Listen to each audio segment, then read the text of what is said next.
Welcome to Annandale High School as we get ready for the opener for the DC Divas here at home against the Tampa Bay Inferno. Scott Jackson and Kyle Arrington, my analysts tonight, as we get you ready for this one. Both teams come in winless in the season, 0-1. Kyle, what's it going to take for these teams to turn around? Let's start with DC. Yeah, absolutely, Scott. If you're DC, you're thinking 4 quarters of complete football, 4 quarters of disciplined football. You also want to think ball security as the rain starts to come down here now. And if you're Tampa, you're thinking about fast start. You know, they played last week, 47-0, so they didn't really get out the starting blocks at all. So it's interesting to see what kind of game plan they come to here with today, especially with the week off. All right, coming up, kickoff between the Inferno and Divas here on YouTube. Do you have an air conditioning emergency? If so, you need HVAC 911. Call 301-939-0499 or visit HVAC911.com/EC. For service 24 hours a day, 7 days a week. The most skilled and experienced HVAC technicians in the DMV are only a call away. 301-939-0499 or visit HVAC911.com/EC. For service 24 hours a day, 7 days a week. Brought to you by Steamfitters Local 602. Feeling pain? Know all of your options before surgery. The top physicians at Regenerative Orthopedics and Sports Medicine are leading the way in regenerative medicine. Take a new path to healing with non-surgical treatments and state-of-the-art orthopedic care. Patients are avoiding unnecessary surgeries every day at locations across the DMV. Find out what regenerative therapies can do for you and schedule your virtual or in-person consultation with Regenerative Orthopedics and Sports Medicine. Start your dynamic diagnosis and treatment plan now at rosm.org. And now another contractor spotlight from IBEW Local 26. Hi, my name is Joel Brown, President, Brown Electric Group, LLC. We are a proud signatory contractor of IBEW Local 26. IBEW Local 26, they provide my company with knowledgeable, skilled, talented, articulate electricians that I don't mind being the face of my company on service projects, commercial projects, larger projects, and oftentimes these electricians are exceeding the requirements of the owner and the client. It gives Brown Electric Group a leg up. You need knowledgeable, skilled electricians. I can go to IBEW Local 26 and get those guys that have gone through 5 years of school, the men and women that are licensed. For a company such as myself that's trying to grow, I can't get that anywhere else. To start growing your electrical business, go to IBEWLocal26.org and click Business Opportunities. IBEW Local 26, where electrical contractors come to grow.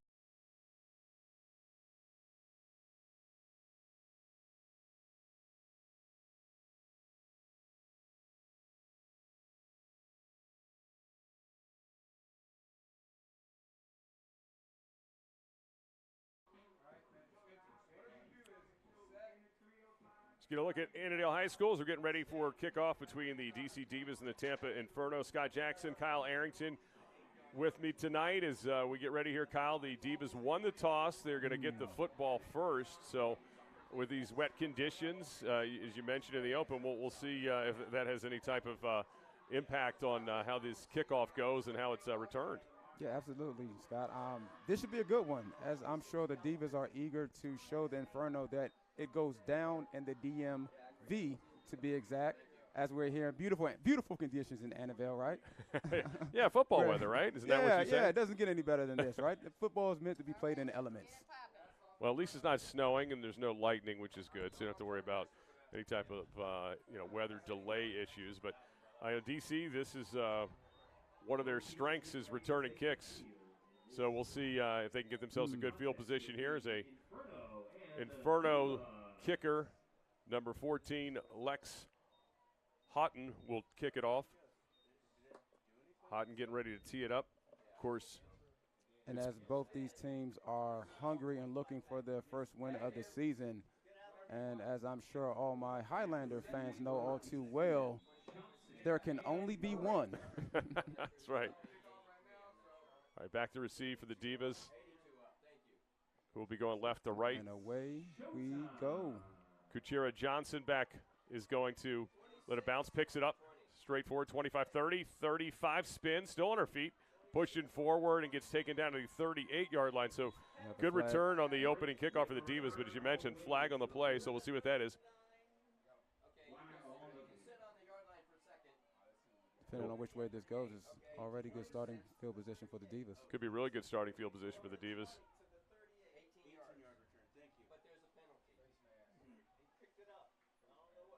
Did he pick up the flag? I think he did pick up the flag. Now he's going to mark it off, so it looks like it's going to go against Tampa, whatever the penalty was. And it's a big one. It must have been a face mask. So Divas will start off in Inferno territory, 1st and 10. The offense at the 47-yard line. Ideal starting position. Very good starting position for the Divas. Of course, quarterback Amanda Kungialdi coming out this week, looking to clean some things up after last week's game where they turned it over 5 times. It'll be interesting to see how they start this game. Sarah Struber, the lone back to Congialdi's right. She's got 2 receivers to her left, and 2 to her right. Now coming to motions. Kelly, handoff to Kelly, fumbles the football, and it's recovered. Looks like a clean recovery by the Inferno. Wow, just like that.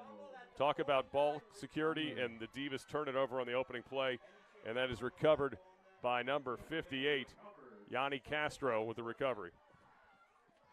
Not the start you were looking for if you're the DC Divas. Not at all. We just mentioned in the beginning, top of the game, we were just talking about ball security and how important this is going to be.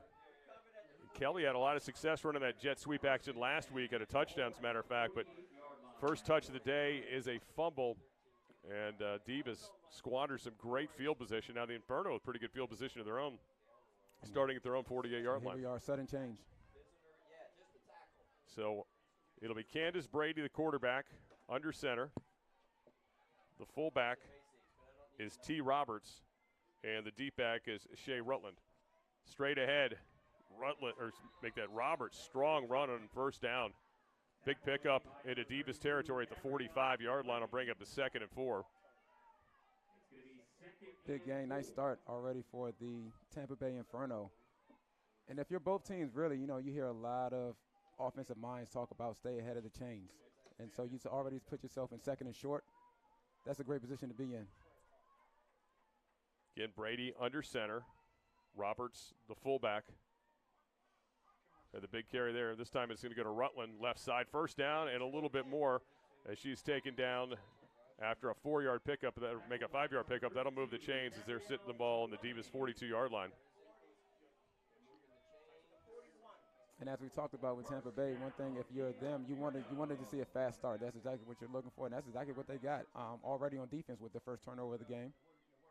Yeah, and offense, 2 positive runs right away. Divas defensive line's going to be put to the test. This time Roberts is going to be out of the shotgun. Now she'll move Roberts to her left. Brody waiting for the snap. 2 receivers on each side. Snap back. Looking to pass under pressure. Gets hit. Throws it away and incomplete. Boy, what a hit. Great pressure. Divas brought a little pressure.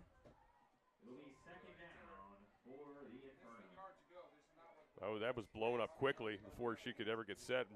Kind of looked like it might have sped Brady up a little bit. So Candace Brady, her first pass attempts and incompletion. Referees stopping the clock. So we're going to have a quick conference here for the officials. So the pressure on that last Divas play, as you saw Essie Sastamanen come through there and just blew that entire play up. And Essie, who was the leading tackler last week on this Divas team among the linebackers, with a big play there. And they are very high on her. She's a high engine, high caliber player. Go sideline to sideline. I can see why they're very high on her. No doubt. That was an impactful play there. So 2nd and 10 now. This will be the first time we'll see the Inferno a little bit behind the chains. A little bit confusion. I don't know if the officials were trying to get the clock changed yet. 11:49. I think that what happened was the clock kept running after the incompletion. It was supposed to stop. So 2nd and 9 now. Brady out of the pistol this time. Gives it to Roberts straight ahead. And not much of a gain there. Again, Essie up there making the tackle. May have a player down. They get a player down. Looks like, is that the ball carrier, Roberts? It is Roberts down. That's a T. Roberts who went to the ground, the fullback, after that carry. So after the injury timeout, we'll have a Looks like a 3rd and 9, 3rd and 8 coming up for the. They're going to make it a gain of 3, so it's going to be a 3rd and 7. It looks like officially both teams are going to head over to the respective sidelines. They take a look at T. Roberts, who got off to a really quick start here.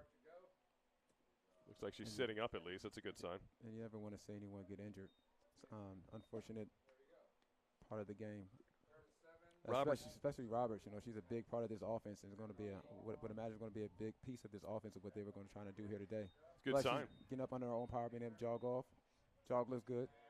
Yeah, she looks like she's okay, so that's certainly good news for the Inferno.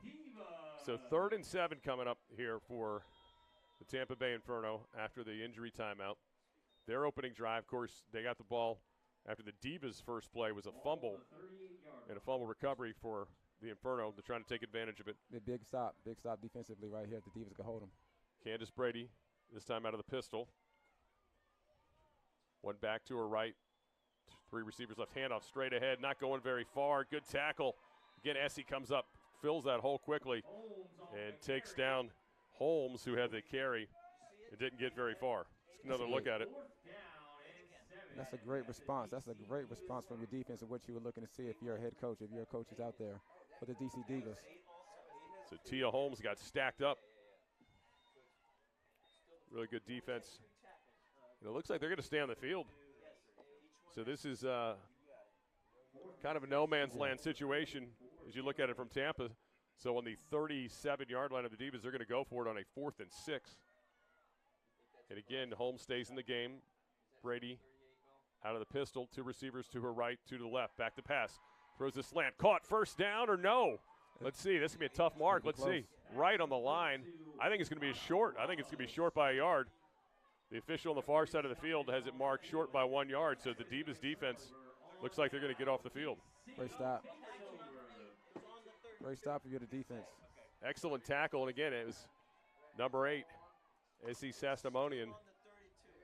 I mean, she's been everywhere in this first half. But Ramos makes the catch, but just a yard short. She's been everywhere early and often. So the Divas 1st and 10 at their own 32-yard line. 10 minutes, 4 seconds left in this opening quarter. Divas in the whites and the burgundy and gold trim going left to right. Tampa in the red and the dark black pants. Congialdi out of the shotgun. Struber gets it. Got a big hole past the 36, 37-yard line, making the 38. Excellent run on 1st and 10. It's a good game. Good game for DC right there. Positive run there.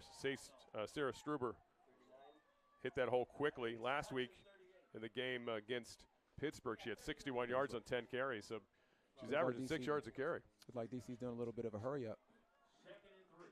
So again, 2 receivers on each side of Congialdi. Struber, the lone back, as she's out of the shotgun. Congialdi play action, throws to the lefty. He's got her receiver, Kelly, turns it upfield, first down and then some. She's across the 50, 45, pushed out of bounds inside Inferno territory at the 44-yard line. So Kelly, who had that early fumble, gets the ball back in her hands and secures it and makes a big play. Looks like DC wants to stay in this hurry-up offense. And that's the thing. If you have an aggressive defense like Tampa's, you want to keep them all balanced. That's the biggest equalizer is to keep an aggressive defense all balanced. And there's misdirection as well. Congialdi again out of the shotgun. Struber, the lone back, 2 receivers each side. Takes the snap. Struber, right side this time. Good run. She's got some space. Pushes it up towards the first down marker. That's about a 7-8 yard pickup on 1st and 10. Another big game. We have a Divas player down in the backfield. Yeah, timeout on the field. One of the offensive linemen looks like the center, Wimberly. Nia Knox Wimberly goes down on the play after the Struber run, which was a big pickup. Let's get another look at this play. You see Struber kind of gets rolled on. No, excuse me, not Struber, but Wimberly on the backside of that play.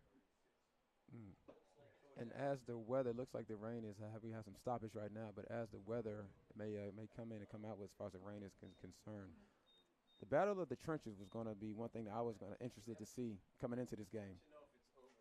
As far as the run, because if you're DC, you want to be able to establish a run give yourself the opportunity to open up the playbook.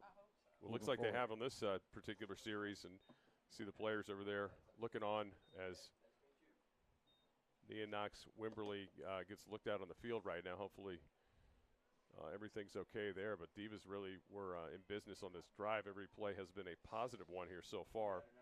And it looks like the rain might finally be coming, at least slowing down at this point as the skies are lightening up. It wasn't supposed to be here too long, so hopefully it'll dry up the rest of the way. But looks like she's sitting up now. That's good news. We've had a couple players go down here early in this game for each team, and both have been able to get up on their own power at least. And Wimberly gets pulled up, and she is going to go head to the sidelines. I believe Jocelyn Williams is the backup center, number 64. She'll likely, and she is on the field now, come in and play center. So that's a big deal, as you know, Kyle. I mean, you're talking about a team that's in the shotgun predominantly, and now you got a center change. Center. Could be a big deal here. We'll have to keep our eyes on it. Not as much practice time, chemistry, often. Yeah. You see, so we have to see if that does or does not translate into this possession into the game moving forward. 2nd and 2. There's an offside. Yeah, there's a offside pretty easily there. Skylar Turner got over really quickly, so Divas will get an easy first down there. The encroachment. Turner was excited, I would say.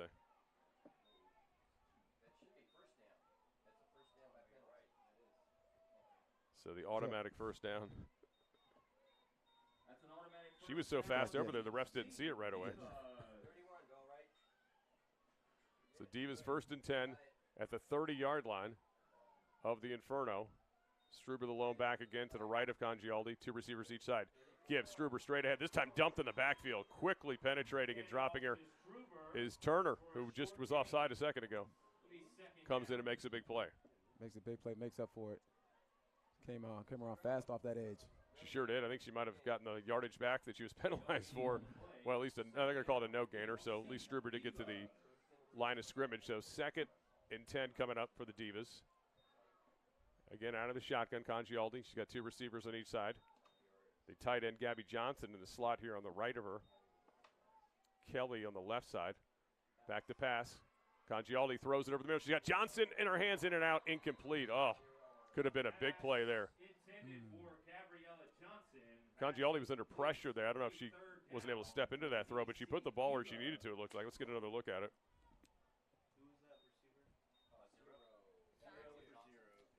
So Gabby Johnson had her hands on it. Congialdi, though, did have some pressure coming right at her. So this is a big 3rd and 10 coming up now for the Divas. 6:37 clock moving here in this opening quarter. Divas in Tampa territory. In a position, too, you got to wonder if this might be 4-down territory. So maybe if you're offensively, are you thinking just make the 4th down manageable? Exactly. Back to pass. Congialdi now under pressure. Ducks 1 rusher. Now she heads to her left side, still scrambling. Throws it up and over the head of the intended receiver. That's going to be incomplete. So 4th and 10. And that was as she was trying to get to Blakely. So 4th and 10 for the Divas, and they're going to stay on the field with the offense. I think this is a little too far kicking-wise right now for Christy Kelly, who started the season as the backup kicker, but is kicking due to injury. So Divas will huddle up here with 6:09 to go in this opening quarter of a scoreless game. Sun now peeking out here. They come out spread. So again, very similar formation. 2 receivers each side. Congialdi now trying to move the running back, Sarah Struber, to her right. Tampa looks like they're in the man-to-man. Congialdi tried to go hard count, didn't work, and a false start on the left tackle. That's going to be on the Divas. Might have been Dolores Elliott. So that's going to make things a little bit more challenging now. 4th and 15, excuse me.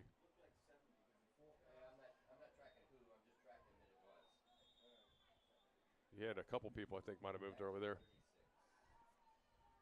So Divas now send trips to the left of Congialdi. 1 receiver here to the near side, Lois Cook. Struber stays on the right of Amanda Congialdi. Now back comes the backfield. Kelly in motion, back to pass. Congialdi trying to load up. Throwing it over the middle, short and incomplete. And the Divas will turn it over on down, so with 5:54 to go, or 44 rather. it's going to be Inferno with the football back in their own territory. You know, DC had something cooking on that drive too. Just got a little stalled on that. Once they got into Tampa territory, got stalled on that one on the drive. Really, it was Turner that made the play, right? She came in, and the no gain on that first down really ended up being a big deal after that penalty. Gave them the automatic first down. They really just kind of hit the wall there. And as the Inferno offense comes back on the field, good sign for them as number 22, T. Roberts, the fullback, is back out on the field. As Candace Brady out of the shotgun. She's got runners on each side of her. Roberts and Rutland. Roberts to give, but stacked up in the backfield. Divas meet her there, and that is a big loss in the play, and Essie's there once again. Who else but? Wow. Sastamoinen is killing it today, isn't she? Essie, number 8, get used to hearing that. Big play for DC on defense to start this P&10. So it's a 4-yard loss. So already Tampa starting behind the sticks. The sun's really coming out now.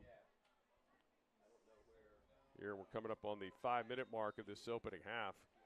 Scoreless game here in Annandale, Virginia. DC Divas home opener. Tampa Inferno here in town. Play action. Brady loading up, throws to the far side, and that's going to be dropped. Receiver had it for a moment, but couldn't bring it in. Might have been a good tip there on the side by Talia Stevenson. Talia Stevenson, rather. Knocked it away. It's great coverage by Talia Stevenson right there on that play. You know, always going to be a little biased when it comes to the DB. That's right. Kyle Arrington's going to point out the DBs while we're here. That's good. That was a nice play. Yeah, it looked like Joyce was coming back for it, but then Stevenson got her hand, and another whistles are being blown by the officials.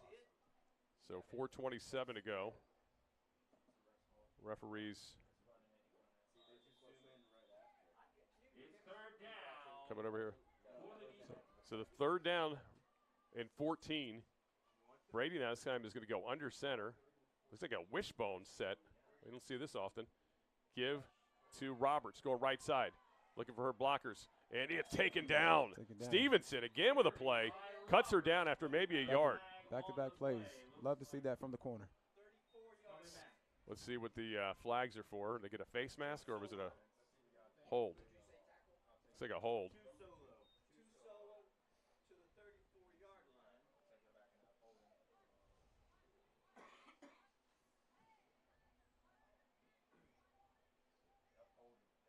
It's going to be holding on Inferno.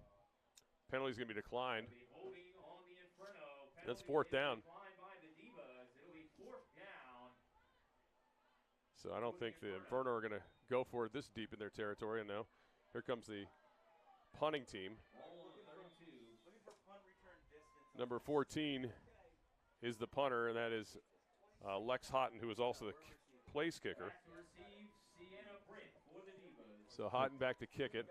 It's like the game so far starting out as far as battle of field position. No question. Right now the Divas trying to keep the field flipped. Britt's going to come up. The ball bounces. See if she plays it. She does. She picks up the 42 cleanly, and they go straight ahead and gets it close to the 50-yard line before she is pushed out of bounds. So the Divas are going to have good field position once again. This time they're going to mark her out at the 49-yard line. So it'll be first and 10 Divas at their own 49. 3:25 to go in this opening quarter of play. DC gets another opportunity to get a drive going. See the Hardy fans out there enjoying this game despite a little bit of wet weather. Those are true football fans right there. They are the real football fans. No dome here. So Divas coming out of the huddle. Again, Struber in the backfield, along with Whitney Sims, number 24. So there's Whitney Sims to the left of Congialdi, Struber to the right of her. Two receivers to her left and one to the right here on the near side. Give to Struber, left side. Got a big hole. First carry on this drive is a good pickup of about 6 yards. So another strong run from Sarah Struber. She picks up a few yards. It'll be second down for the Divas. So Divas ball now sits on the 46-yard line. A 5-yard pickup officially. So make that second and 5. This time, give to the right side. Struber cuts it back to the middle, and she's cut down just a couple yards shy. So a 3-yard pickup, so brings up a 3rd and 2. I'm sure coming into this game, both teams were telling, and I know Tampa had the extra week with the bye, but the coaches were probably telling both these teams, you got to forget about game 1. And already you have to forget about, if you're DC Divas, offensively had to forget about the early turnover, first play, first down. So they're right now, right here, trying to come together with a 3rd and 2. 3rd and 2. Struber's got it. First down. 3-yard pickup, and that'll move the chain. So DC really getting a little persistent here with this running attack, and it's served them well to move the chains, but see if they can finish it off with some points. They have not been able to do that so far, although they have moved the ball well in their last 2 drives. So 1st and 10 Divas. Ball sits now at the 40-yard line of the Inferno. Under 2 minutes left in this opening quarter play. Scoreless game.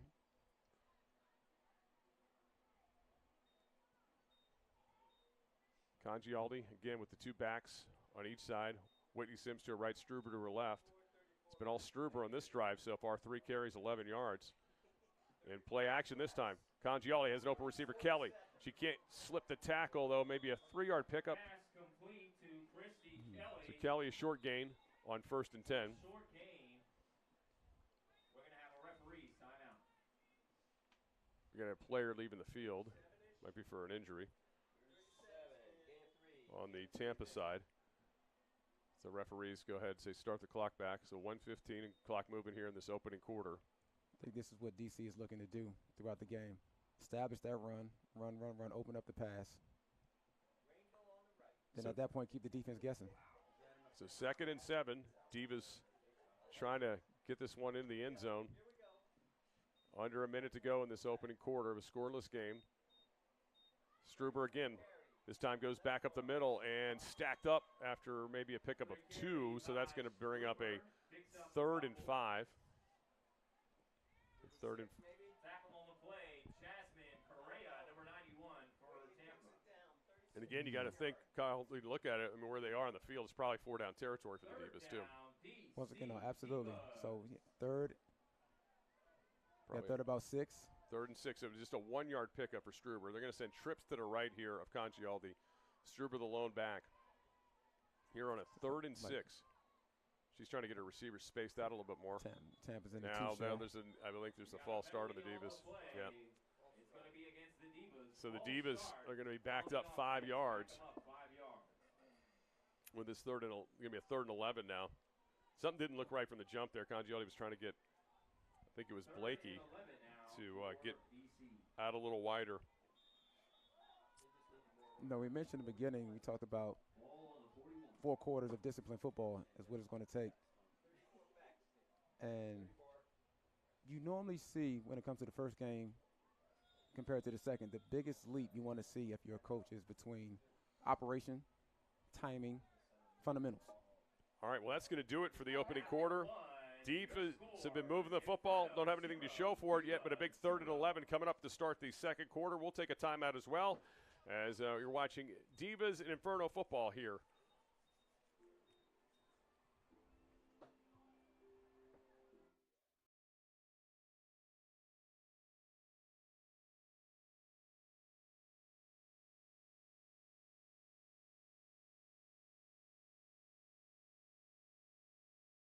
Do you have an air conditioning emergency? If so, you need HVAC 911.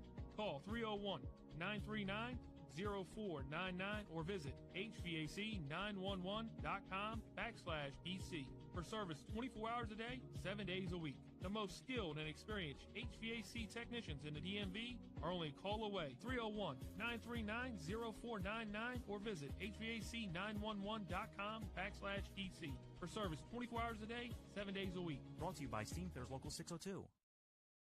Feeling pain? Know all of your options before surgery. The top physicians at Regenerative Orthopedics and Sports Medicine are leading the way in regenerative medicine. Take a new path to healing with non-surgical treatments and state-of-the-art orthopedic care. Patients are avoiding unnecessary surgeries every day at locations across the DMV. Find out what regenerative therapies can do for you and schedule your virtual or in-person consultation with Regenerative Orthopedics and Sports Medicine. Start your dynamic diagnosis and treatment plan now at rosm.org.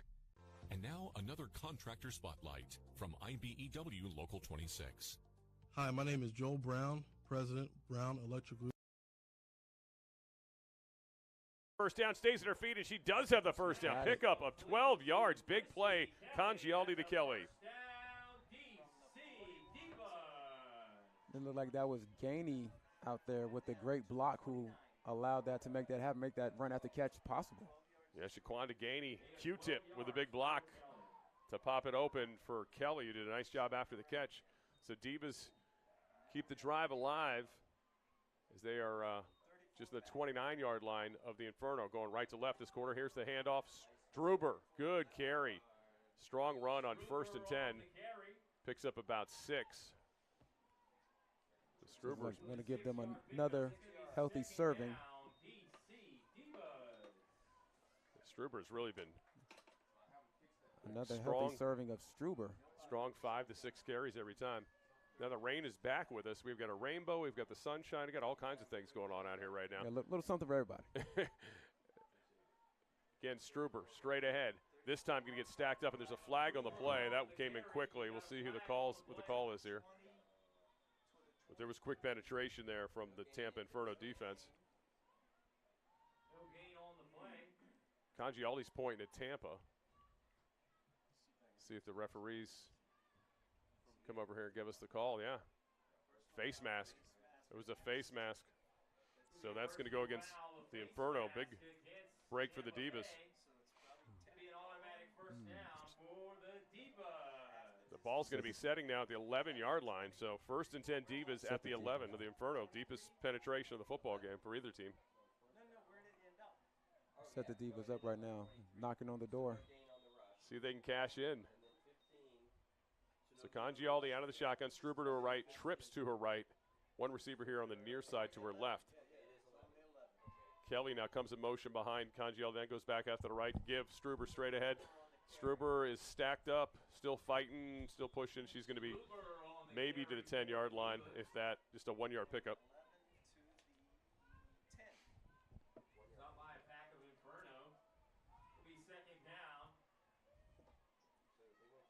So now Whitney Sims comes in. About the red zone, especially the deep red zone. As you get closer to the end zone, everything becomes so much tighter and packed. So it looks like, actually that's Hall, the linebacker. Normally Corey Hall that comes in, number 22. To the left of Congialdi, Struber to the right. Maybe a little extra blocking here. On the 2nd and 9, Congialdi takes the snap. Struber going to follow that block to the left side. Pushes ahead, pretty good penetration that time by the offense, or I should say pushed by the offense, and she gets down to the 5-yard line, so 4-yard pickup. 3rd and 6 coming up for the Divas. 3rd and 6, but we have a timeout on the field. Timeout being called by the Inferno, their first of the game. So 12:40 to go in this opening half. Divas with their deepest drive of the game here.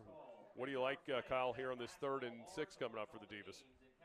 And maybe 2-down territory. You know, they have another opportunity to get a first down and be right a few yards out from the goal line. So I like it. Might be 2-down territory as far as with Stuber. Back to they've been getting a healthy dose, healthy serving of Stuber, and I like that to happen on this 3rd down play here at least. Yeah, you look at the game. So Sarah Struber last week had 10 carries, 61 yards. So she was getting like 6.1 to be exact a carry. But today's been pretty much 5 to 6 of most carries for her. Been really healthy gains. So that would right here with a 3rd and 6. See how they come out. It looks like, again, Hall is in the game. It's kind of a fullback to the left of Congialdi. Struber to the right. You got 2 receivers to the right of Congialdi as well. 1 here to the left is Lois Cook on the near side. Congialdi out of the shotgun. Gets the snap. Give to Struber. Gets stacked up quickly and swallowed up and maybe loses a yard on the play, but big-time penetration there right away. Looks like Tampa was thinking the same thing. Alexis Walker read that the whole way. She just bolted through there. So the Divas offense is now going to burn a timeout with 12:09 to go in this opening quarter, or opening half rather. It looks like they're going to talk things over with the offensive coordinator, Daryl Overton. Might have to put it in the air here because this is going to be a good, healthy 4th and 6. You're going to be at the make that 4th and 8 as they backed it up to the 8-yard line, so it's a 4th and 8. Maybe come out with the run-pass option, spread them out, see if they have a light box. So now the Divas, big chance here. Well, the way the defense has been playing, you know, you kind of like, okay, well, if you don't make it, you got them backed up, right? The way the defense has, to this point, played pretty well. The Divas have certainly been winning the yardage battle here, but have nothing to show for it with a 0-0 score here with 12:07 to go in this opening half. Hey, one thing about it, Scott, they don't ask you how. They just ask you how many. That's right. So, hey, it doesn't have to be the prettiest. And one thing, if you're DC, you're thinking to themselves that you don't know if Tampa could go 4 quarters with you. So if they want to make this a battle of attrition, you know, if you will, they're perfectly fine with that. Here we go out of the timeout. Congialdi with Struber in the backfield to her left. Got 2 receivers each side. Gainey is in the slot on the left side. Keep your eyes on her. She's usually a big-time red zone target with her size. Congialdi takes a snap, play action. She's going to roll left. Looking left, got it wide open to Kelly. Drops it right in the flat at the 5-yard line. Wow, I'm not sure she would have made it to the first down marker, but she would have been close. But we'll never know. She unable to bring it in. Here's another look at it, Kyle. The rain you can see really coming down. Oh, Kelly. I don't know. That would have been close. Sure if she felt the defender closing or the concentration, you know, with the rain once again coming down. I think she started to run before she caught it. Yeah, because, I mean, she needed about another 2 yards. She was already thinking about turning that thing upfield. But instead, it is a turnover on down, so it'll be 1st and 10 Tampa Bay from their own 8-yard line. Going left to right here. And that's something that we talked about. Well, I'm trying to hit at before the first commercial break is that the emphasis on the fundamentals, the operation and timing you want to see from week 1 to week 2. Just because. Brady under center, give to Rutland going left. She's got some room. Bust through the initial part of the defense. Still on her feet. Still pushing forward. Got a first down and then some. Gets all the way up to the 24-yard line. Big pickup there on 1st and 10 for the running back, Shea Rutland. As I was saying, because this league, these ladies don't have the luxury of having a preseason, you know, having the opportunity to have dress rehearsal. So when they come out here, they're almost flying the plane as they're building it. No doubt, it's you're right into it with the season. So big run there by Rutland to get 16-yard pickup, get out of their own end zone. So again with this wishbone look behind Brady, and she's going to give it this time straight ahead to the fullback and going not very far is Roberts. Roberts maybe got a half a yard. Roberts on the carry. It's a good defense up front again by the Divas. It'll be 2nd down. So Gabrielle Fleming coming off the weak side there on the left side. And you can sense the sense of urgency as far as both teams are concerned. They know with only a 6-game season that every win count. It's always taking week to week, but it almost feels like every week is a playoff game. Just because you have such a limited regular season, and you want to not only fight to make the playoffs, but you want to fight for that home field advantage. So some personnel running and shuffling in and out here for the Inferno on this 2nd and 9 from their own 24-yard line. Play action. Confusion. Brady's confused. I don't know. She's rolling to her left, throws it, and it's just going to be thrown away into the DC bench. So that's going to bring up 3rd and 9. It's part of the conversation for operation. It'll be a 3rd But down still. for your DC Divas. So 3rd and 9 coming up. For the Divas. Divas defense trying to answer the call here. It's a double rainbow. We've got a double rainbow going here. We got all kinds of things going on the far side, on the right side of the field, the opposite side of where the Inferno are trying to go. They're trying to get to the rainbow. So 3rd and 9. Again, that wishbone look behind Brady. He's now asking somebody to go in motion. There's a little confusion there. And it's a give to Roberts going left side. Roberts got one blocker and runs over another player, but I think she stepped out of bounds, well shy of the first down marker she did at the 30-yard line. Looks like have another flag, maybe a false start or illegal formation. I think either way, it's going to be short for Tampa. They'll have a 4th and 4. Yeah, it's a false start on the offense. Question is, will the Divas back them up or decline it? Well, they're going to back them up. So they're going to make it 3rd and 15 as opposed to a 4th and 4. Another timeout taken by Tampa. So the Inferno call timeout. 9:12 to go in the scoreless opening half. So 3rd and 14 coming up. Let's get another look at this 4th down play a few moments ago from the Divas.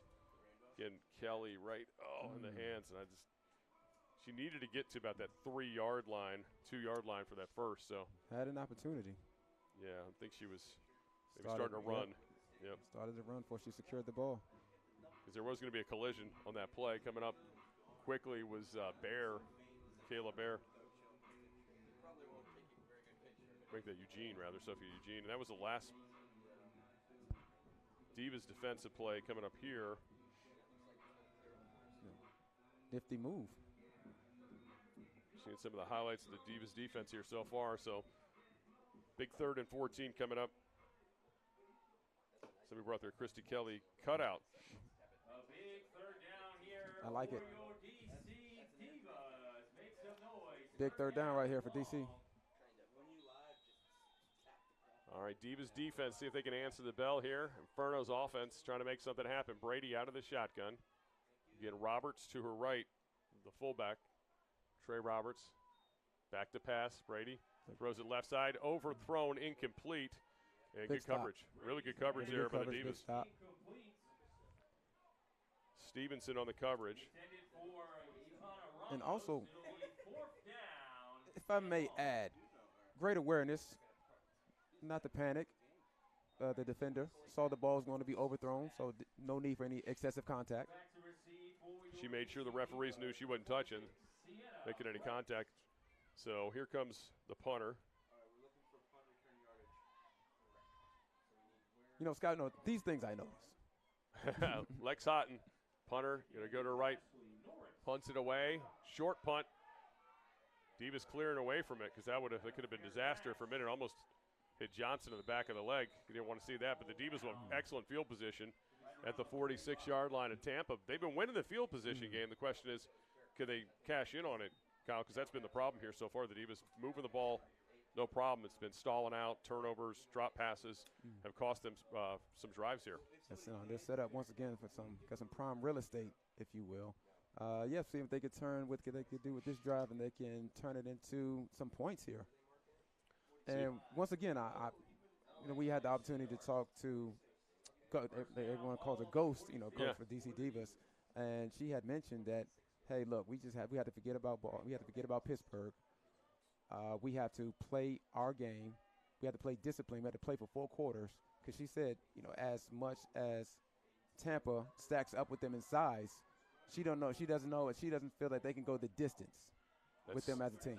That's Sims, a really nice run. Whitney Sims picks up 8 yards on first down. But, yeah, Ghost Marifal's got to be happy with some of what she sees out here, right? The defense has answered the bell. It's just got to keep at it and just finish one of these drives off. But defensively, really since the first 2 plays, they've done a really strong job on slowing down Tampa. Offensively, they're moving the ball. It's just, again, not cashing in. So here's a 2nd and 2 coming up against Sims, the back to the right of Congialdi. Play action. Congialdi, I don't know if that was a mix-up. Congialdi's going to have to scramble now to her left. Makes one defender miss, dives forward, maybe gets back to the – maybe we'll give her a yard. She picks up a yard. I don't think that was a design play. Didn't look like it. So Sims wasn't ready for the ball.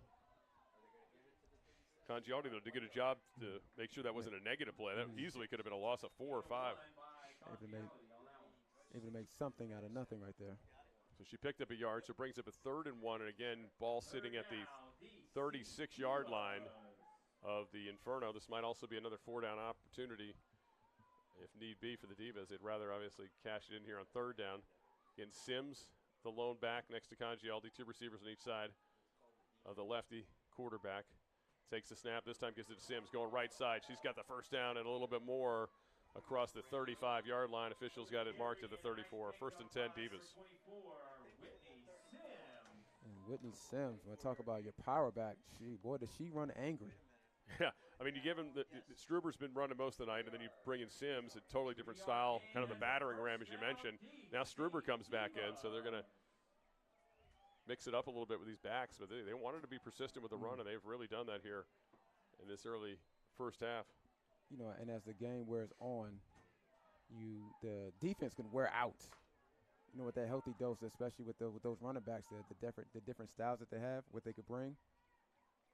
Congialdi, the shotgun, back to pass, looking left, throws it up top. She's got Gainey wide open, caught, touchdown. There's a flag on the play. We'll see what the call is. If it's not on the offense, it's a Divas touchdown as Congialdi and Gainey hook up for a 34-yard touchdown pass. Is that illegal contact? We're waiting to see what the flag is. The refs are talking. And it's going to be on the Inferno, so it's a Divas touchdown. Congialdi to Q-tip Gainey for 6. So finally points to the board as the Divas take a 6-0 lead with 5:48 to go in this opening half. Another look at it. What a nice pass, and Gainey got way behind the defender, just took it in stride. Easy 6. No, and that's one of the things. That's part of what Ghost was mentioning is the patience. They're going for 2 here. So Shaquanda Gainey touchdown now. Got 2 backs in the backfield. It's Sims and Hall, the fullback to the left of Congialdi here on this 2-point attempt. And it's going to be Congialdi keeping it. Now she's going to try to throw it away, and she can't do it. Of course, she's rolling to her right as a left-handed quarterback. That was tough. So Congialdi unable to do it, but that was a 4-play, 46-yard drive that took 2 minutes, 32 seconds with a 34-yard touchdown pass to make it a 6-0 game as the Divas are on top here at home with 5:39 to go in this opening half of play. We'll give Tampa credit on the 2-point play. They were not fooled by the action. They were waiting for Congialdi there. That's why it's so very important to be able to establish that run like DC has and also practice patience. You know, I had the first few drives where nothing was coming to fruition, at least on the scoreboard. And once you know, you got the defense thinking run, and that's when you're able to open it up and take the shot. Yeah, they made good on that shot for sure. So back now we'll see if the Inferno have an answer. Back deep to receive for the Inferno, number 88 is Meg Joyce, waiting at about her own 20-yard line. And it's going to be Christy Kelly kicking it off for the Divas. Here comes Kelly. Stutter steps, short kick. It's going to go to the up back. Coming here to the near side, running sideways east to west. Divas are going to take her down. Really good tackle there by the Divas. Number 28, Ricky Rivas taking down Conley, who was running sideways. Great special teams play. Even with the shorter kick, got down there in a hurry. She sure did. Yeah, Ricky Rivas, a strong safety, was flying down there and made a great tackle as Conley was trying to get wide and never got the angle, never got a chance to get upfield. Tampa had a great opportunity, as I mentioned, with the shorter kick, but. So make that 5:18 to go here in this opening half. The Inferno will start with the ball 1st and 10 at their own 34-yard line, down 6-0 here to the Divas. So Candace Brady comes out. We'll see how Tampa responds. They've got the usual backfield of Roberts and Rutland in there in the I formation. Pitch back to Rutland going left side. She gets stacked up, though, behind the line of scrimmage. Flying up there is a hit from Delia Flats.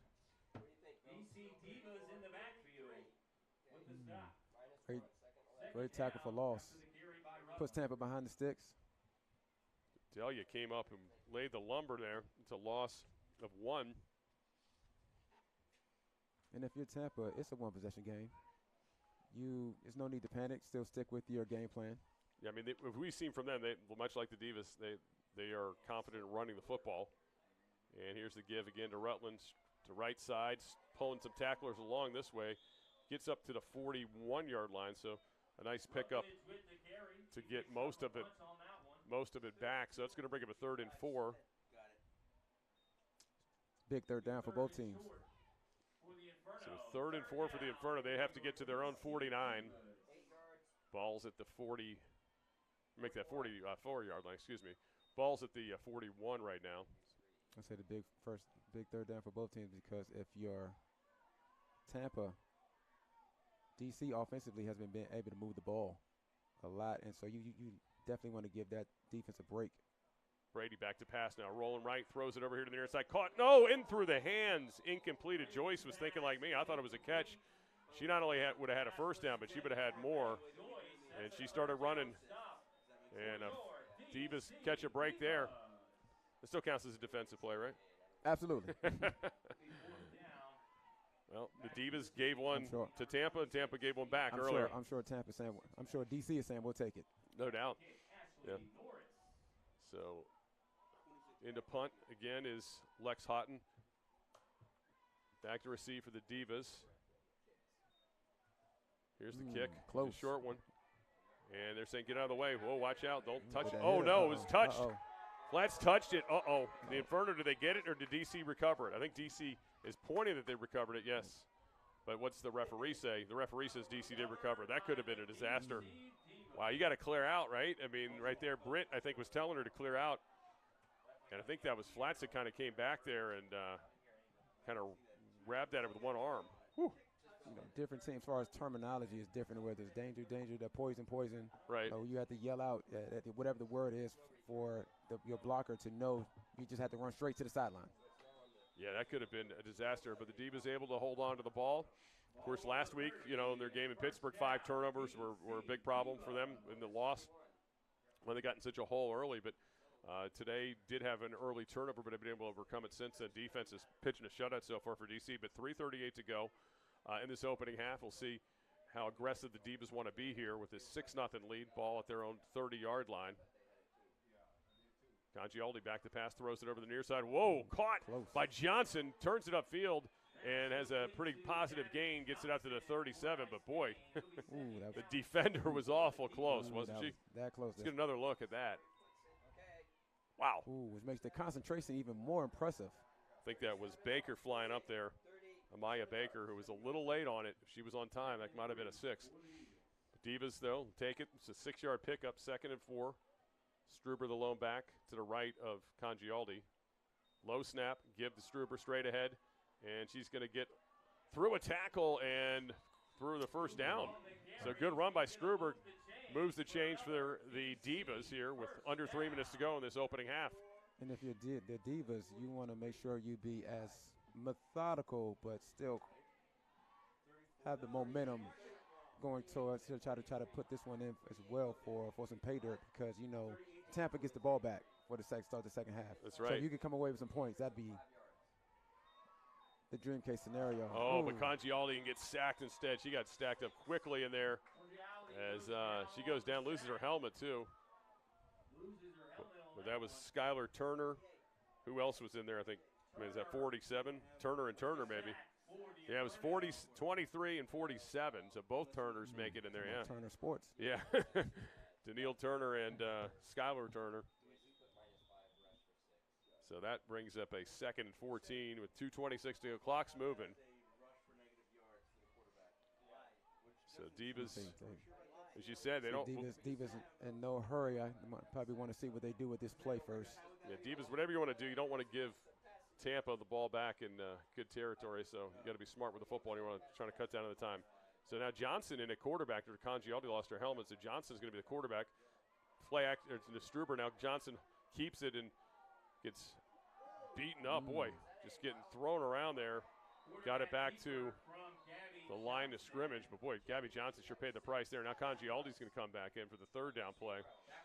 But I think the deal was there. I think they made Congialdi leave because her helmet was knocked off in the previous play. Well, it feels like they blew the whistle when this hit was made right here. Boy, the ball popped out for a minute. Johnson did a good job holding on to it. Some physicality right there. Sure is. So 1:48 to go. Divas burn a timeout here, and they're talking it over. But you got to be smart, right? We don't want to leave Tampa too much time. Sure, you'd love to get the first down, but it's 3rd and 12. You don't want to do anything too risky. Exactly. No, Scott, you're exactly right. You want to – you're in one of those positions to maybe this is 4-down territory, depending on how close enough you get to the first down marker. So after the timeout, it'll be 3rd and 12 for the Divas. 6-0 game. Been a defensive battle here so far. Both teams have really been trying to pound the rock, running the football. Divas have had a lot of success with Struber, and the Inferno had some early success with Roberts running the ball. But the Divas defense has really tightened up here as this half has moved on, and it really has not been a lot of offense to speak of for this visiting team from Tampa. So here we go, 3rd and 12 for the Divas. Congialdi out of the shotgun. Again, Struber to her right. She's got trips to her left. Congialdi going to load up, throws to the far side. She's got a receiver over there, and it's going to be underthrown. Oh, and knocked away. Almost came back and caught it there. Oh. That was Bianca White, who was isolated on that side and had a chance to get it, but could not convert. She was able to get behind the defense just a little bit too short. I think the ball was just slightly underthrown, unfortunately, because she just had stopped for it, and it kind of hits the back of the defender. The arm, it looked like. So White could have fought through it and caught it. That would have been a huge play, but instead it's a punt for the Divas. So Kelly on to punt the ball away for the Divas with 1:36 to go in this opening half. And back to receive is Roberts, it looks like. Low snap. Oh, boy. Kelly comes up and kicks it. Gets, oh, no, but her knee's down, right? Oh, my goodness. When she grabbed it off the ground, her knee was down. She had to play shortstop, and now great field position. This is exactly what we said the Divas can't do. They've done, which is put the Inferno in deep Divas territory here with 1:27 to go. They'll have the ball, it looks like 1st and 10 to the 31 of the Divas. Wow, that's a tough one. The Divas set Inferno up with a great opportunity here with 1 minute 30 left just about. Yeah. So the playbook is wide open for if you're Tampa. Absolutely. Tampa, again, trying to get points. So as you mentioned earlier, they'll get the ball to start the second half, too. So this could be a 2-for-1 opportunity for the visitors from Tampa, who have really been a little lifeless here on offense for several series. But now you got to imagine they've got a jump in their step. You can come away with some points here. I mean, you have a brand-new ball game. Brady gives it to Rutland, going left side. Breaks one tackle, but gets taken down. Again, Essie comes through. Big takedown. Sastamoinen is playing some football, isn't she? Essie Sastamoinen, all number over 8. the place. She's got sideline to sideline. Every tackle, it feels like, for the Divas at this point. That was a pickup of 4. If you're Tampa, you want to see there's a little bit more clock's urgency. Moving. Yeah, clock's moving under a minute. Again, ball at the Divas 26 right now, 27-yard line make it. So Brady this time gives it to Roberts, wide open. Got a big hole to the 10, to the 5. Gets taken down at the 5 after a huge run. So huge run. Juliet Turner, first time we've seen her run the ball. It just a lot of space. Look at that. Hole just open wide up. First time we've seen Turner. And that was a big-time play. Skylar Turner turns it for 21 yards. So biggest play of the day for the Inferno with just 37 seconds left now in this opening half. They are knocking on the door. It'll be 1st and goal from the Divas 6. Skylar Turner I think she was a little surprised too. She turned that corner. There was just all kinds of real estate for her. Just get a look at the Tampa huddle on the sideline. Where the Divas defense they've done a nice job in this first half, tightening up when they've needed to, but this is the biggest challenge, obviously, of the entire half for this Divas D. Exactly, Scott. They're going to have to you're the defense, you're going to have to know, especially with everything gets tight, bring an extra person down in the box. So Make them beat you throwing the ball. If they're going to score, they're going to have to score throwing the ball if you're DC. So they're going to have that wishbone setup again with Turner up front.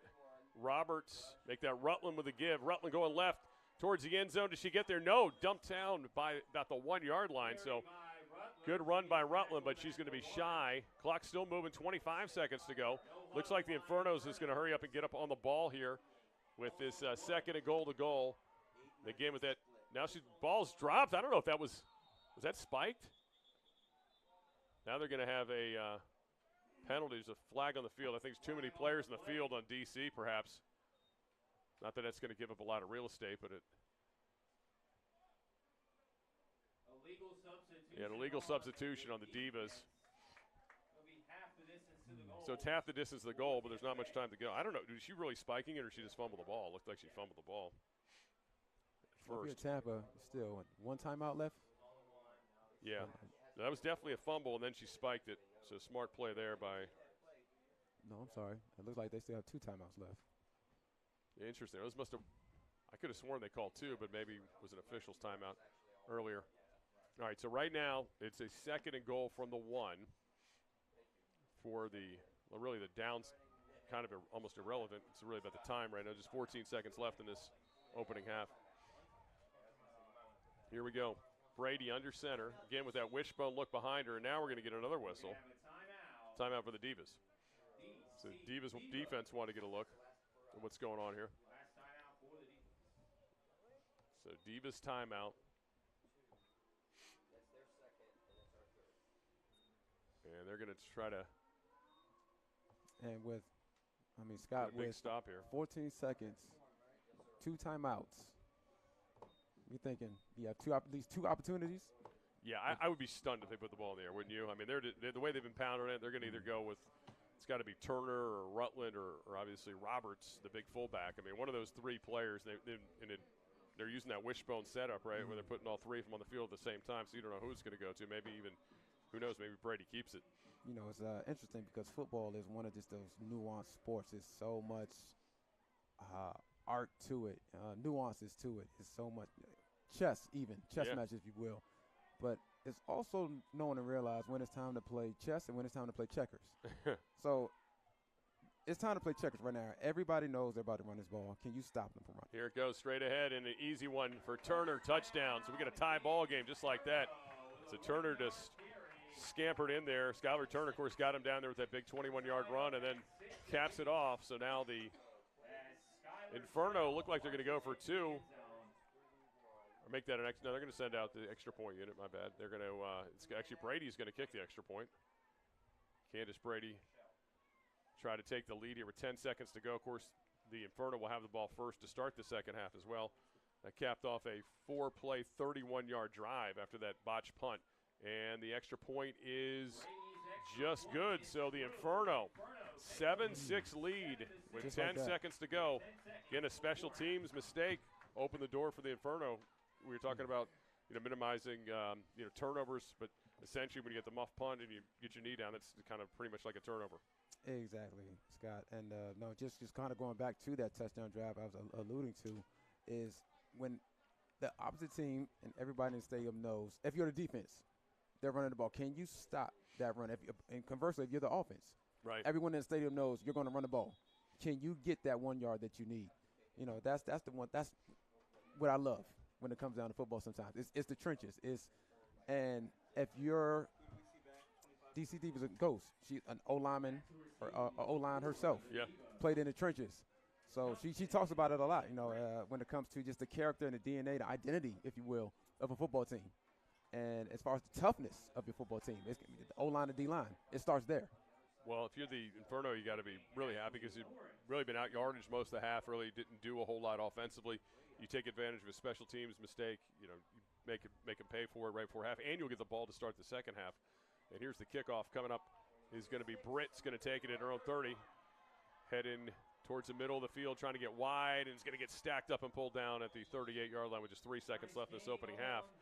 So the Divas will get one opportunity here before the end of half, barring a penalty. Tampa's got to really feel good about themselves and come away with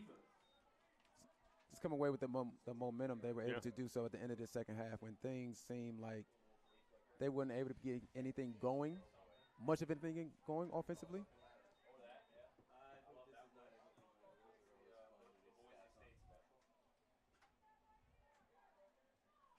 So the Divas have surely given them some breaks. So Divas coming out of the huddle here. See if they're going to try to load one up for Congialdi, maybe take a shot downfield. See if you can catch the defense sleeping. Gainey isolated, perhaps.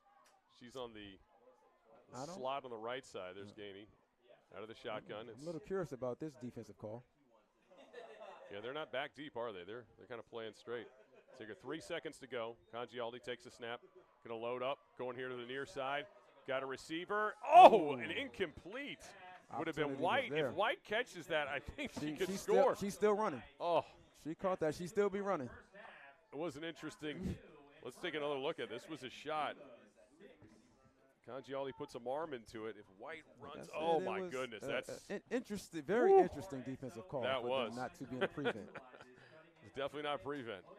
Wow, she hooks up with White there. Ooh, we're talking about a whole different conversation right now. But again, that'll end the half. So Divas, despite out yardaging Tampa in the first half, finds themselves down by a point, 7-6. And the Inferno will get the ball to start the second half. Scott Jackson and Kyle Arrington with you. We're going to take a break, get you some halftime festivities, and we'll be back with the start of the second half here in a bit. And we have a good one here. Don't go anywhere, as it's a 7-6 game. Inferno lead the Divas here tonight.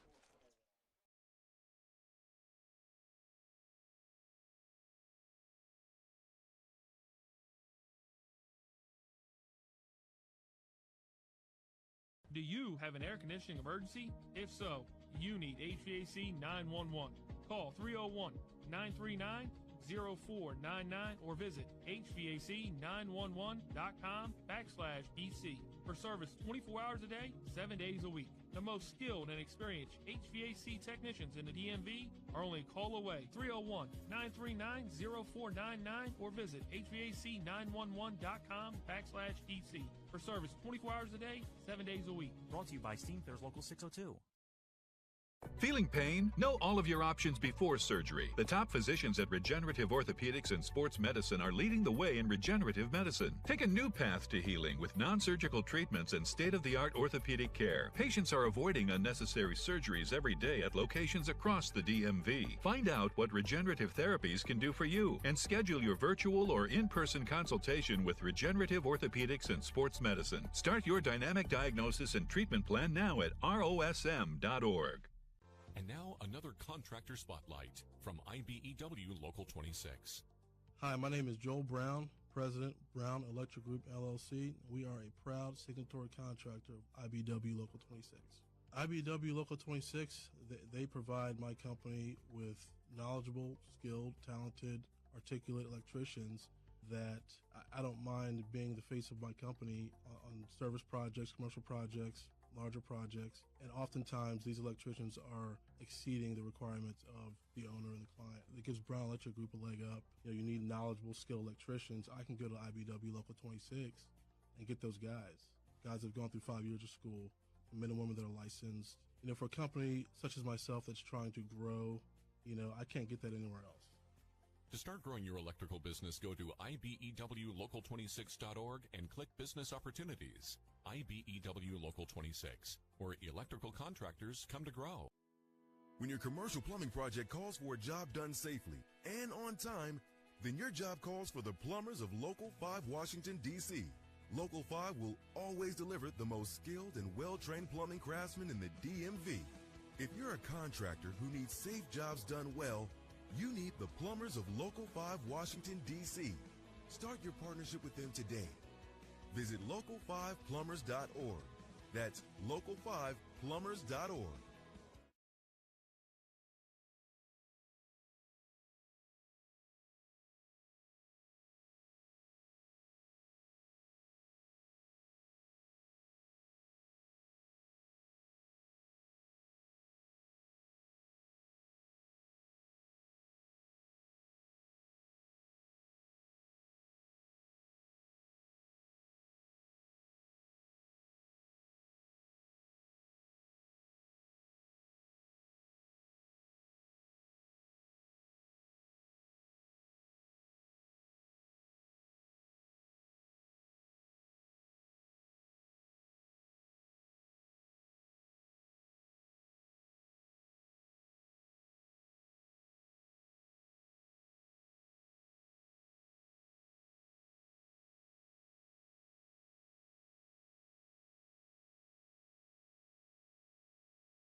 Back here at Annandale High School, second half about to get underway. Divas kicking it off to the Inferno. Inferno lead at 7-6. Scott Jackson and Kyle Arrington here with you. Tonight's broadcast brought to you in part by Susie Beatty and Beatty Companies. DTS Transportation, driven to success, your official transportation partner of the Divas. United Bank, recently named the most trusted bank in America.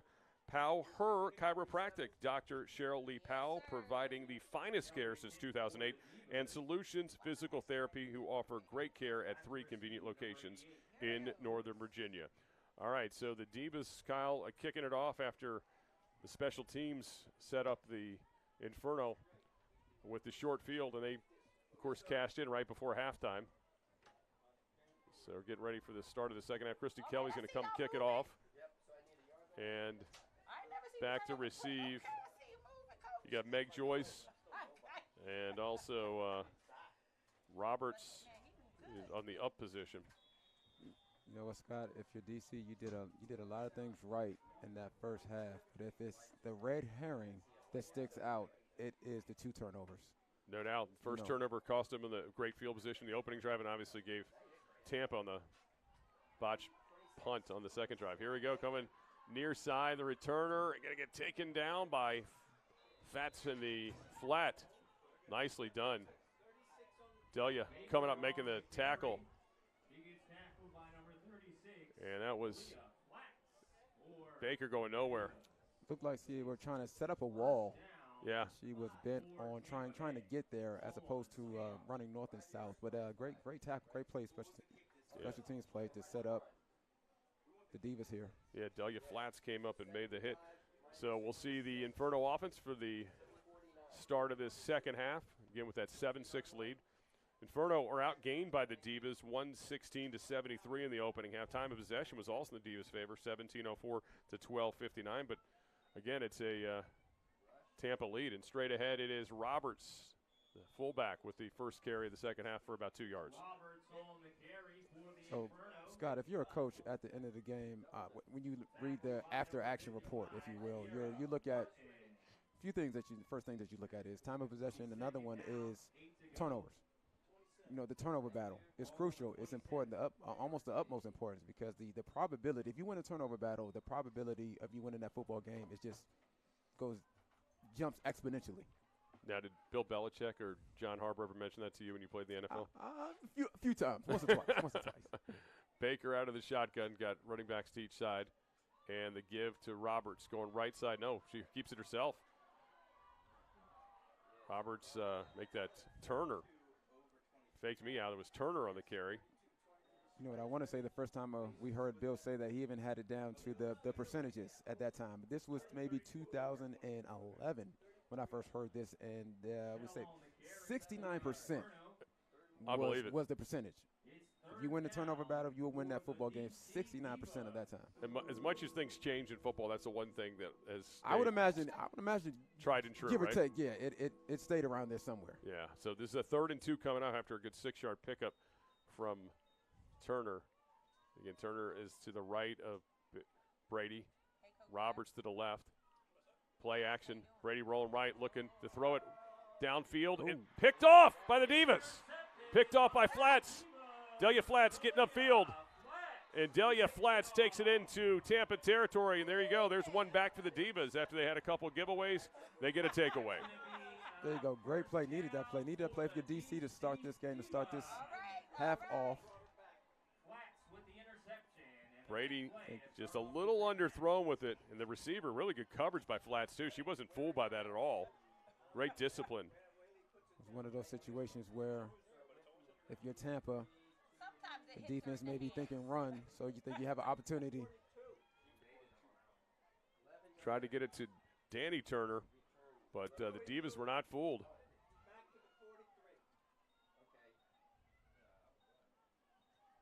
The Divas. Great play, great discipline. Will have it 1st and 10 at their own 44-yard line, I think the 43-yard line. Congialdi going to load up. She's got Kelly, far side. She's got some space. She's got the first down, right around the first down. Got some space, got some speed. Good start. is a first down. Boom. Looks like the Divas are going back to how they started the first half, the no huddle, hurry up.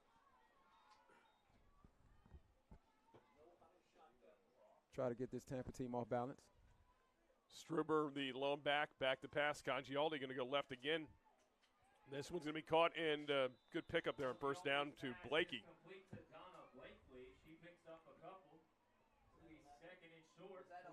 So Blakey. Looks like they might have went in halftime and saw some things that they like. Because you would think they would start off by handing the ball off, force-feeding it to Stuber again. Again, give to Stuber straight ahead. She's got about the 20, make it the 23-yard line. So good pickup there from Struber, makes it a first down. She does get the yard to gain. So another first down for the Divas as the drive continues. You know, and sometimes you go into halftime, Scott, and you self-scout. You think to yourself, okay, what the opponent is expecting us to start the game off the way we did in the first half. So, you know, I know DC started the game off running. Looks like they wanted to start this drive off throwing the ball to look like maybe open up the run on this possession. So far, it's worked pretty well. Good mix. Congialdi on the shotgun. She got trips to her right. Back to pass. Congialdi looking. She got a receiver. Johnson. She's picked off. No, but dropped. Wow. Couldn't hang on. She had Johnson, or she thought she had Johnson. It was almost taken away by Guzman. Ace Guzman jumped the route. Let's take another look at this.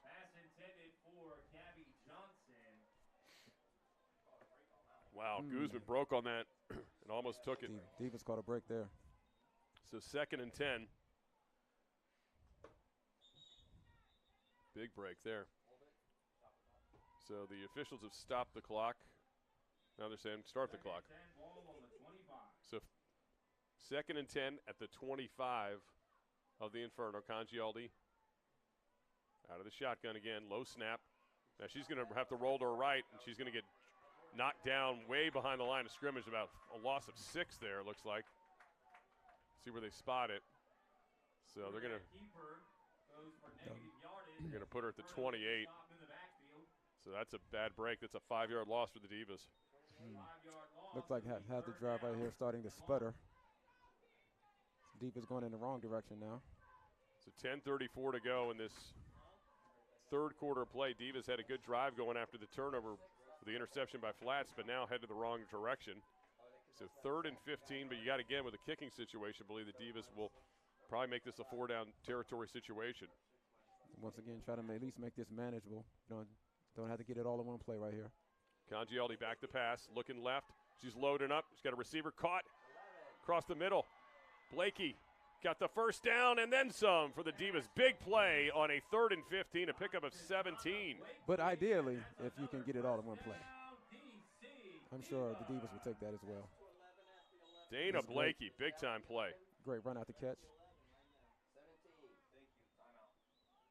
So 1st and 10 for the Divas, and we're going to have a timeout on the field, and it's going to be spotted for the Divas at the 11-yard line of the Inferno. So Divas trying to respond here early in this third quarter after the interception by Delia Flats off of Brady that has put them in great field position, and now they're deep into Inferno territory. It looks like that's the first success they've had when it comes to an intermediate to deep shot middle of the field. The most of their success passing has been quick outside or deep outside the numbers. How much of that, too, do you think is because of the success they had earlier with Struber running the football? Do you think that's also helped open up the passing game with it? Absolutely. And when you have the linebackers on, on their toes, thinking run. And I'm surprised we haven't seen more of the pop pass take place in this game. It's one of those opportunities that you can suck the linebackers in just for 1 second. The middle of the field right behind them opens up, and it's another great run for catch opportunity. All right, so here we go. Divas coming out of this timeout with a 1st and 10 at the, we're going to call it the 12-yard line officially. So 12-yard line according to the scoreboard here. And Congialdi with Struber to her left and 3 receivers to her right. Now she sends Struber out of the backfield. Empty backfield. Congialdi loading up. She's got a receiver in the left corner of the end zone. Caught. Lois Cook. Touchdown, Divas. Cook from Congialdi Well, you got a flag on the field. We'll wait and see what it is. Away from the play. Might be on the Divas. Referees are talking it over. Referees are still talking it over. They're not sure what the call is going to be. Here we go. Let's get the call from the official. Offside is the call on Tampa. That's going to be a DC touchdown, and they take the lead. After a long discussion, the referees say it's a Divas touchdown after the Inferno offside. So Divas take the lead on the Cook touchdown reception from Congialdi. Now we'll stay on the field to go for 2. And if you're a DC, that's the response, the exact response that you were looking for. Start the second half. Great throw from Congialdi. Cook with a really good route, wide open. Lois Cook, a longtime Diva, making the play there. Congialdi out of the shotgun. Struber to her left here on this 2-point conversion. Play action, Congialdi under pressure, throws it, and that's going to be incomplete. And Divas again unsuccessful on the point after touchdown. So it's a 12-7 game. Divas on top, though. 9:42 to go here in this third quarter, but a big response from the Divas off of that turnover. And we'll take another look at this touchdown. What do you see here, Kyle? I'm looking at a busted play. I think I see. I think someone's not in the right coverage. It looks like they're in the zone. Tampa's in the zone because I can see the corners expanding out. It looks like they want to play a 2 deep right there, high to low.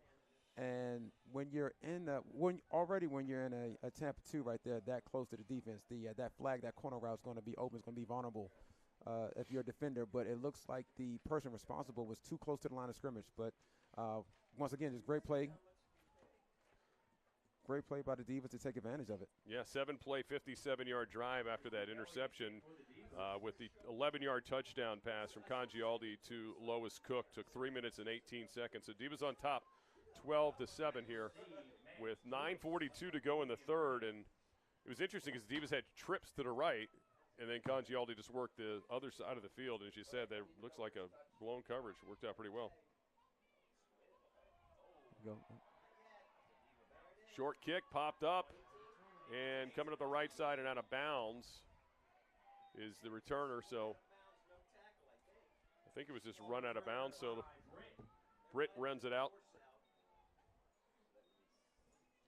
Tampa with their second opportunity of the half come out with PN10, drive starter. Excuse me, that was Joyce with the return. Meg Joyce. Joyce in the return, and it's going to be 29-yard line. So Divas worked out pretty well for their coverage team there. It'll be interesting to see how Tampa responds. So Brady comes out of off the sideline. She's going to have I formation behind her. It's going to be Rutland and Roberts. The big look here and pitch out to Roberts going to the left side. She's got the 30, still on her feet, 35, pushes the defender down and gets knocked out of bounds by Johnson here. And after close to a first down run, maybe about a pickup of 8.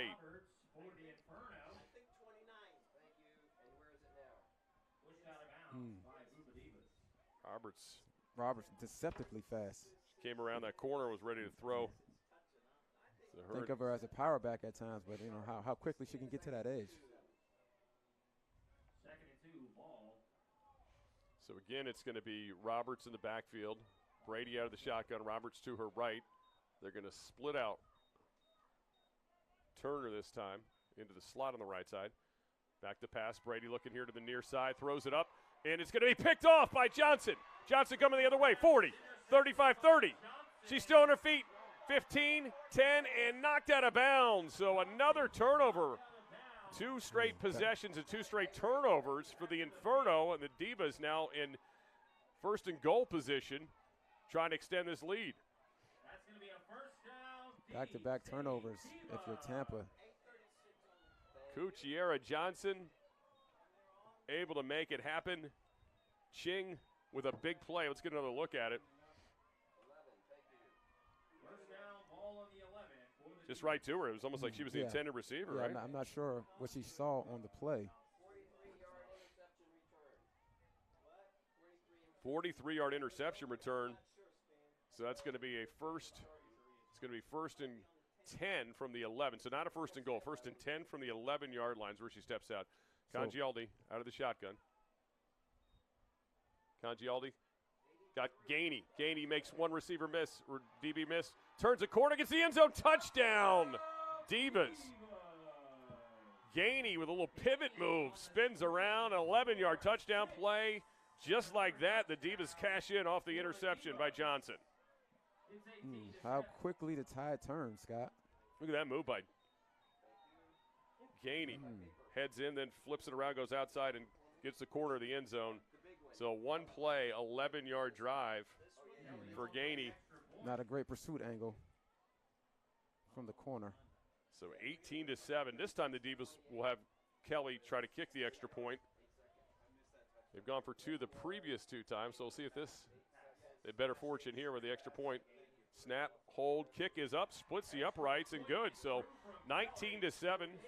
Divas on top with 8:28 to go here in the third quarter as the Divas quickly strike just an 8-second as an 11-yard pass play touchdown to Shaquanda Q-Tip Gainey from Amanda Congialdi.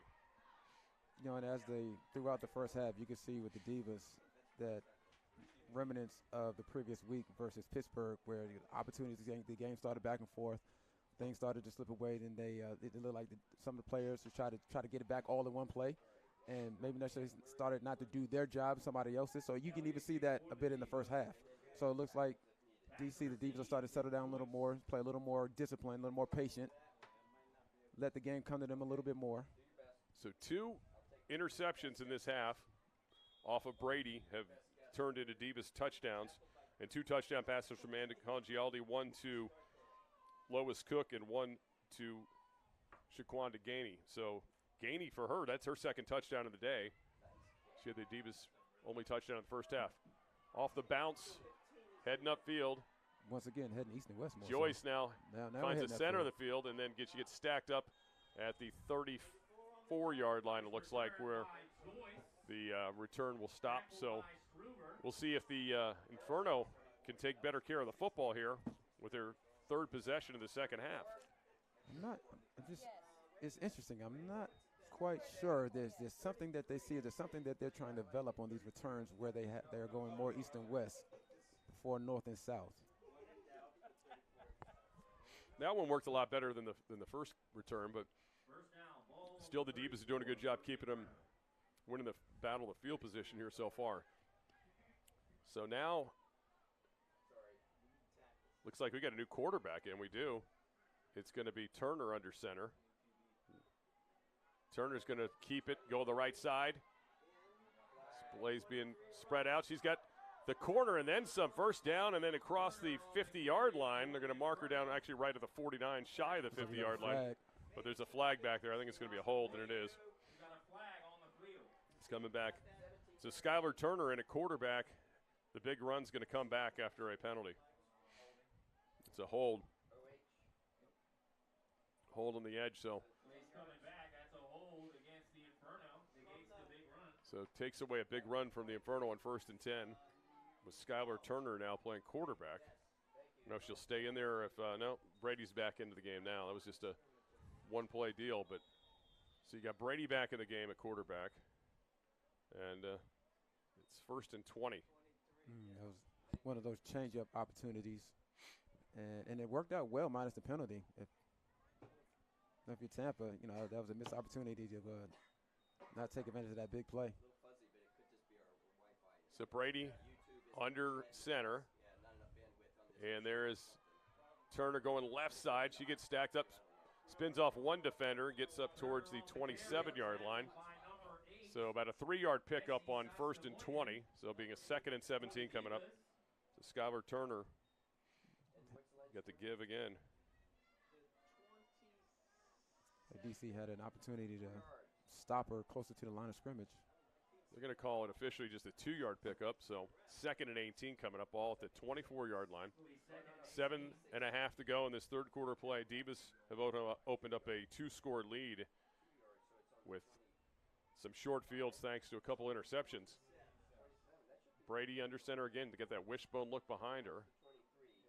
Brady's going to give it this time to Roberts, trying the right side. She's got some momentum, maybe gets a pickup of about 2 to 3 yards there, but not much more. That's going to bring up a 3rd and long. Tackled by number 8 once again, Essie Saskamoinen. Saskamoinen's been everywhere, number 8.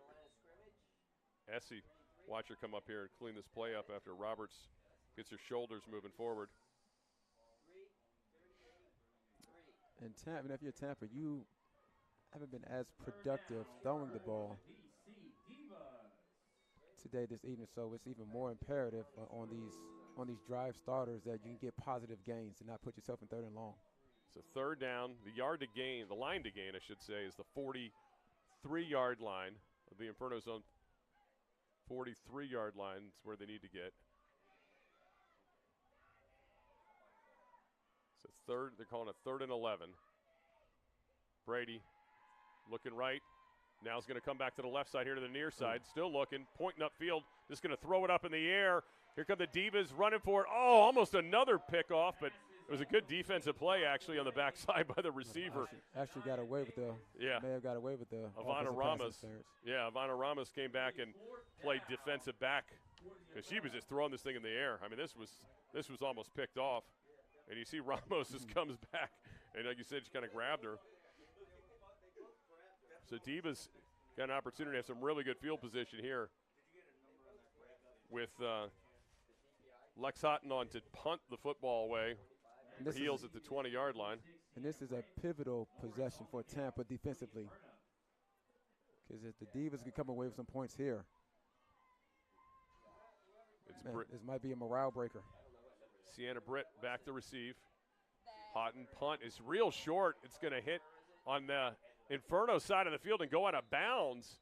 It's going to go out of bounds to the 48-yard line, it looks like. The Divas will be in Inferno territory after the short punt with this 19-7 lead, trying to add to this lead with 5:15 to go in the 3rd. Boy, it rains, it pours. I mean, some real problems here. So Divas got great field position.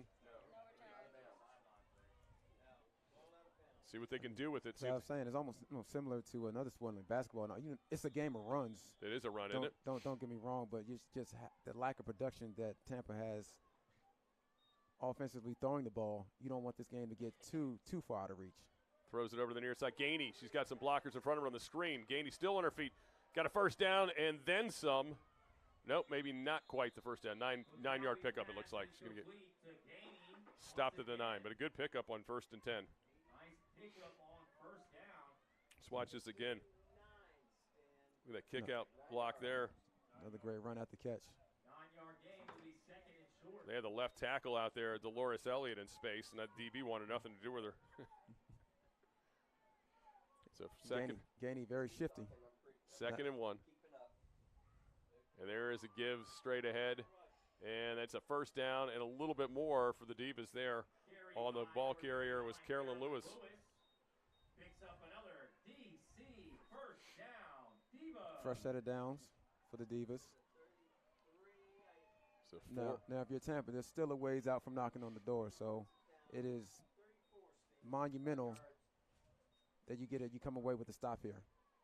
You can't really afford to give up another one, especially the way they have not been able to throw the football. I mean, it's really been runs the only way that Inferno move the ball. Congialdi out of the shotgun. Lewis stays in the backfield with her. Congialdi looking left. She's going to load up. Got a receiver down there. Caught. Oh, no, dropped. Oh, just a little bit behind Gainey. She could not hold on to the football. See another look at that. If Gainey just couldn't quite corral it. Looked like the Divas were going for the kill shot right there. They sure were. It was open, too. Just a little bit of a miscue between receiver and quarterback there. So 3:42 to go here in this 3rd quarter. Divas on top 19-7. Again, at the 34-yard line right now of the Inferno. Knocking on the door after a short punt. Congialdi now has Struber in the backfield on the 2nd and 10. And it gives to Struber. She's got some positive yardage down by the 30-yard line, maybe the 29-yard line. Yeah, they'll give her the 29. So pick up a 5. So 3rd and short coming up.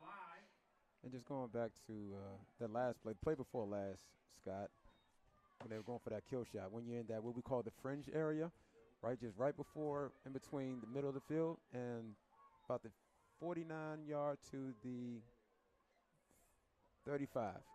Right before you get to the end zone, right before you get to the red zone, you try to get it all in one shot. There's Johnson. She's got a first down. Oh, she gets buried right there at the marker. See if she gets it. She paid the price, but I think Gabby's all right. She pops up. Congialdi to Gabby, and I think she might be a yard shy. So this will be 4th and 1 coming up. This is a 4-yard pickup. Woo. Big old hit there, right? Woo. Talk about a physical sport. Coming up and cleaning that up. Ooh. 2 players. I think the big hit there was from 11. Ace Guzman.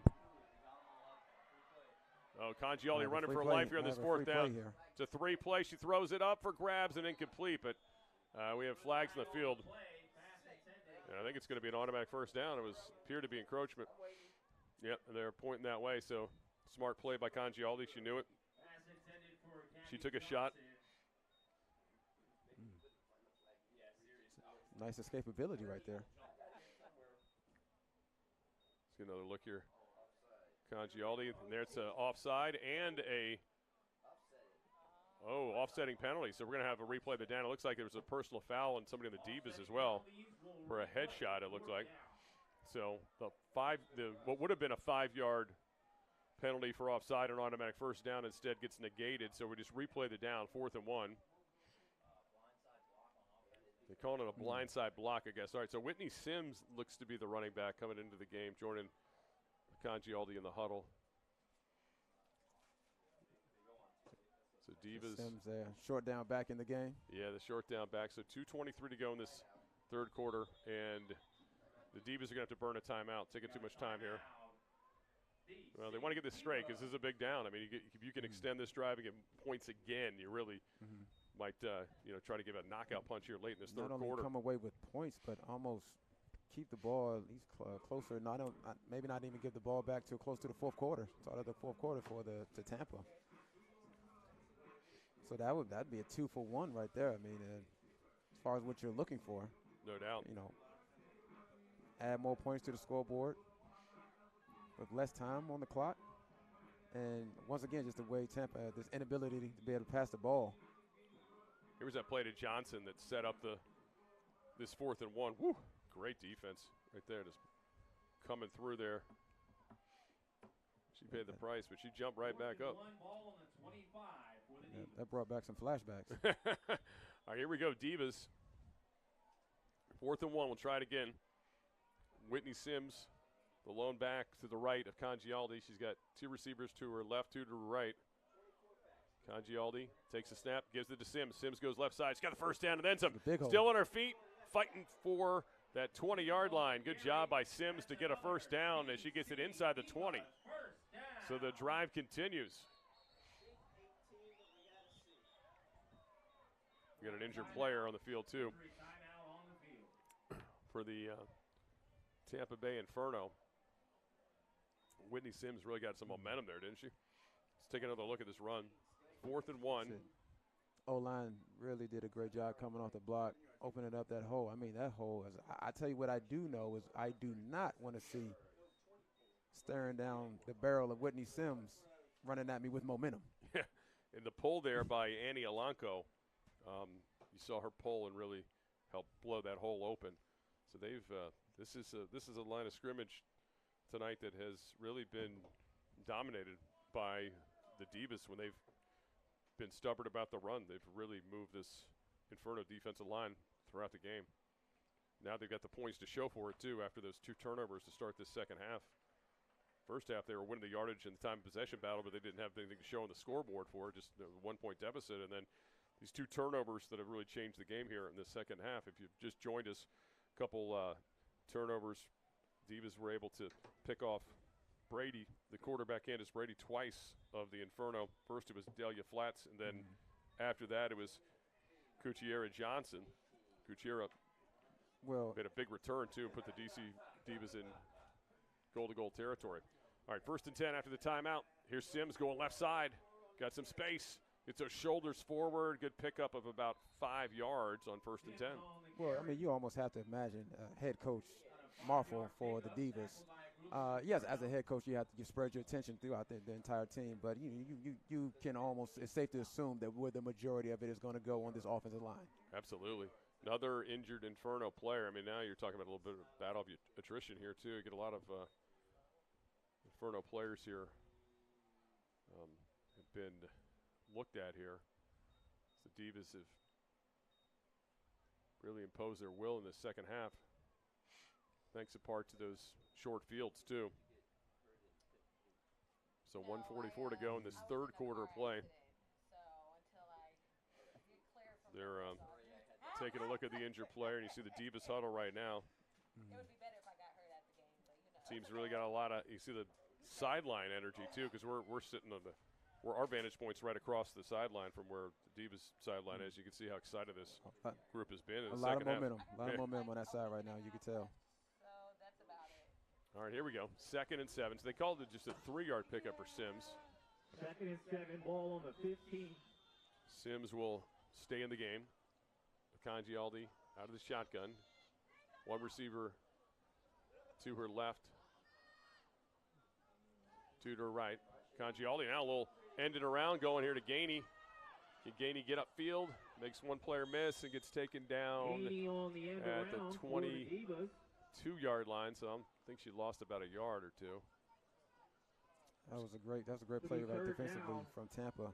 And it's interesting. Something I thought we would see more of would be misdirection from this DC Divas football team, because Coach Ghost from the Divas, they talk about how aggressive this team is. Just going back to one way to neutralize an aggressive team is misdirection. So they're going to call that 3rd and 8. Now, so it was a loss of 1 there on the 16-yard line. So Congialdi out of the shotgun. Sims to her right. 3 receivers to her left. Congialdi looking to load up. Rolling left. Throws over the middle. Caught. Blakey's got the first down and gets down at the 7-yard line. So 1st and 10. Dana Blakey again down in the red zone with a big catch. That's another first down. DC Divas. I think they're going to give her the 6-yard line. Nicely done. Congialdi once again keeps the chains moving and keeps the clock moving if you're DC. Congialdi climbing the pocket there. So it's at the 6-yard line, 1st and goal to goal. Sims stays in the ball game. Congialdi now gets back on the shotgun after walking towards the line of scrimmage. Gets the snap. Give to Sims, but she's going to get buried in the backfield quickly. Stays on her feet, though. Still moving. Sims, wow. Almost made something out of nothing there. I mean, that was like a 5-yard loss. Then I think Whitney got it to maybe the 7, so it was probably a 1-yard loss in the end. Right here, looks like a 5-yard loss, then she slips her way through. And that's going to be the last play of the third quarter, so it'll be a 2nd and goal to goal from the 7. About half the team tried to tackle in that first attempt. 2nd and goal from the 7 when we continue. Here from Annandale High School, DC Divas 19-7 lead over the Tampa Bay Inferno. Scott Jackson and Kyle Arrington with you. We'll come back for the fourth quarter on their side here on the YouTube. Thanks for watching us here, Divas and Inferno tonight.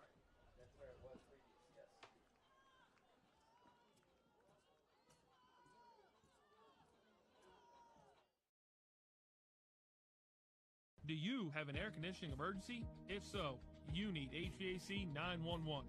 Call 301-939-0499 or visit HVAC911.com/EC for service 24 hours a day, 7 days a week. The most skilled and experienced HVAC technicians in the DMV are only a call away. 301-939-0499 or visit HVAC911.com/EC for service 24 hours a day, 7 days a week. Brought to you by Steam Fair's Local 602. Feeling pain? Know all of your options before surgery. The top physicians at Regenerative Orthopedics and Sports Medicine are leading the way. Do you have an air conditioning emergency? If so, you need HVAC 911. Feeling pain? Know all of your options before surgery. The top physicians at Regenerative Orthopedics and Sports Medicine are leading the way in regenerative medicine. Take a new path to healing with non-surgical treatments and state-of-the-art orthopedic care. Patients are avoiding unnecessary surgeries every day at locations across the DMV. Find out what regenerative therapies can do for you and schedule your virtual or in-person consultation with Regenerative Orthopedics and Sports Medicine. Start your dynamic diagnosis and treatment plan now at rosm.org.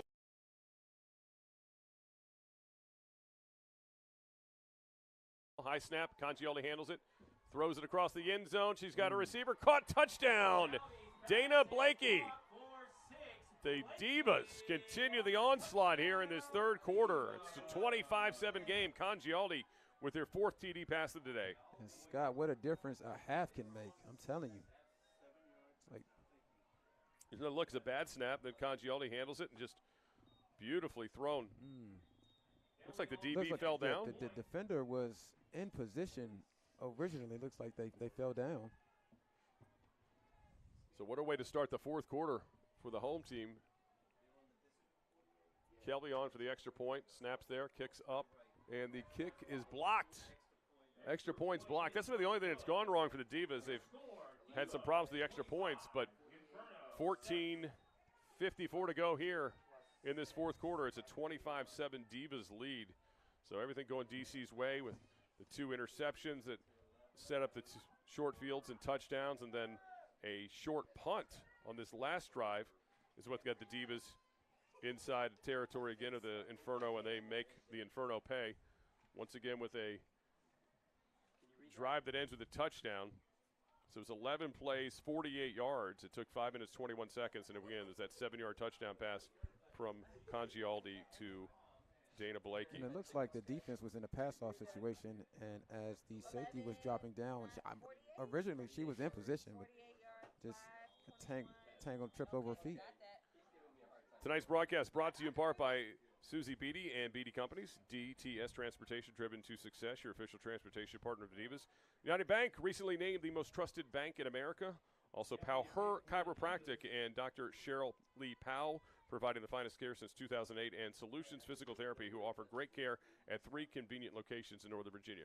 Kelly with the kickoff, a little short, and picked up by the up back, running towards the 40, gets the 46-yard line where they'll be taken down, returned by Shantavia Conley. Or excuse me, make that Bree Roberts. Bree Roberts, my bad. Bree Roberts with the carry. So good field position for the Inferno. They need to make something happen here, Kyle, in this series. Not sure how much life they have, but at least that gives them some to at least start this possession with good field position. So 25-7 game, 14:46 to go. I mean, to say this is a huge drive for the Inferno would probably be an understatement, as the Divas have scored on 3 straight drives since trailing 7-6 at halftime. Well, just as quickly as the game turned that last quarter for both teams, honestly, I think Tampa thinking, man, they can do the same. So they're going to flag legal substitution. That's not the way to start the. Yeah, I say that's not going to help their case. That's not going to help their case. So it looks like a new quarterback in. Yeah, it is. It is Ivana Ramos is the quarterback in, number 6 now. So Ramos comes in at quarterback. So Ivana Ramos in at quarterback, as they're trying to make something happen here. There's a pitch out coming here on the near side. It's Roberts. Roberts gets her shoulders forward. Who's a stiff arm and gets out to the 45-yard line. A lot of running, gets the 5 yards back that they lost in the penalty. They're making a 4-yard pickup, so it's a 2nd and 11. And of course, who came up for the Divas to clean up the play? Essie. Who else, but none other. Essie has been just running sideline to sideline here all night. Shasta Moynihan is having a game. You see with the QB change, maybe that first play just to get some comfortability of the game itself, start off with a run, but eventually here they're going to have to put this ball in the air. Yep, and this it's going to go straight ahead to Roberts again.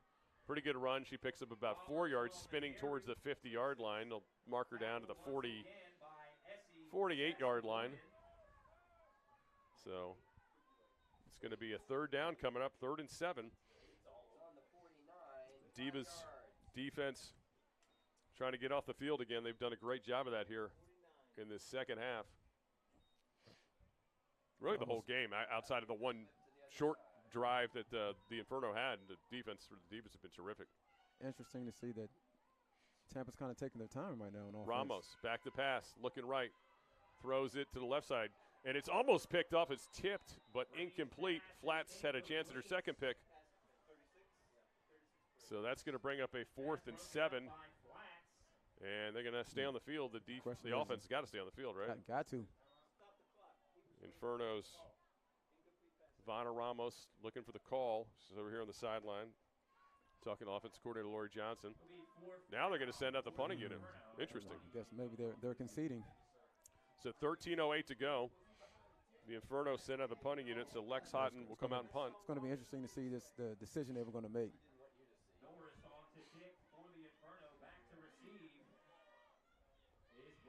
Britt back to receive for the Divas. Sienna Britt. Now we got one player short, and you got Ramos running back out on the field, the quarterback. A lot of confusion out here. We'll see if they really punt it, too. I mean, maybe it's some trickery now. A little false start. Yep.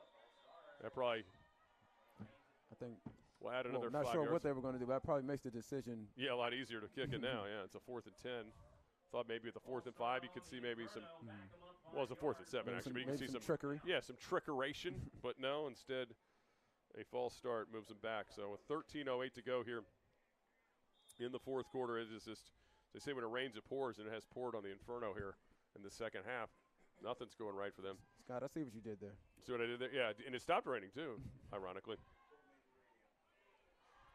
The protector moves over.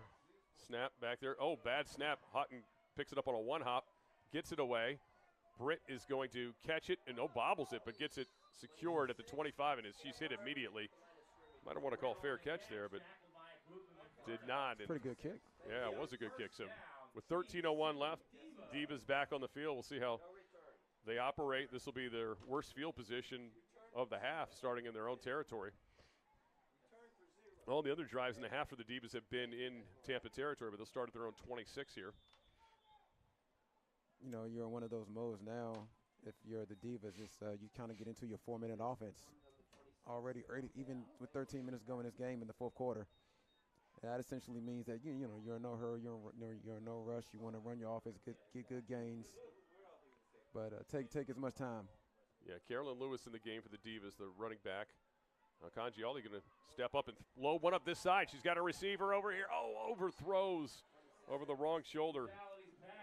Well, maybe not. Maybe you're the Divas. Bianca White was looking for a big play. You're looking to put the exclamation mark on this thing.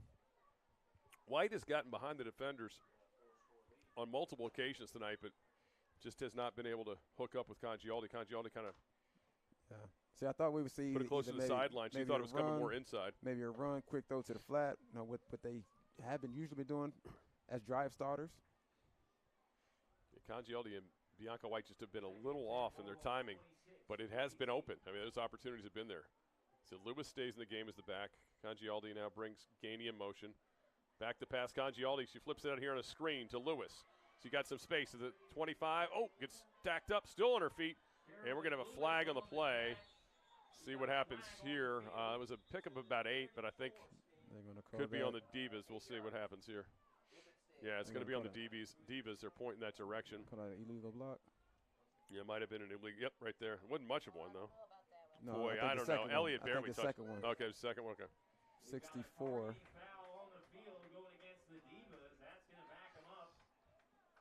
No, not that. I think this one right. Although, no, it looks like she got her. Yeah, I don't know. Which one they got? I mean, there was barely any contact by. Yeah, I think you're right. They got her on 64. That's on Jocelyn Williams, the backup center, who's coming and done a really nice job here tonight. But yeah, they're going to get Williams there, who was pulling. So that's a second down, and the Divas are going to have to get all the way up to the 36-yard line. So this is a long one, 2nd and 25, we'll call it. So Congialdi. Now the Divas left guard hops. More laundry. Oh, boy, this is getting messy now. False start on Felicia Donaldson, the left guard. kind of hopped out of her stance. And what feels like, having this game secured if you're the Divas, you still don't want to see. Yeah, you don't want to go backwards, right? You still don't want to see self-inflicted penalties like that. No, and Divas are making some line changes here too. It's Kristen Jones, the left tackle, comes back in. Excuse me, the right tackle. She's actually coming in at left guard now. All right, here we go. Congialdi loading up again, throws the far side of the field, and that was picked. Nope. It was going to Blakey, but it was broken up. Great defensive play. Baker. Baker with the breakup. It looked like she came in there nicely done.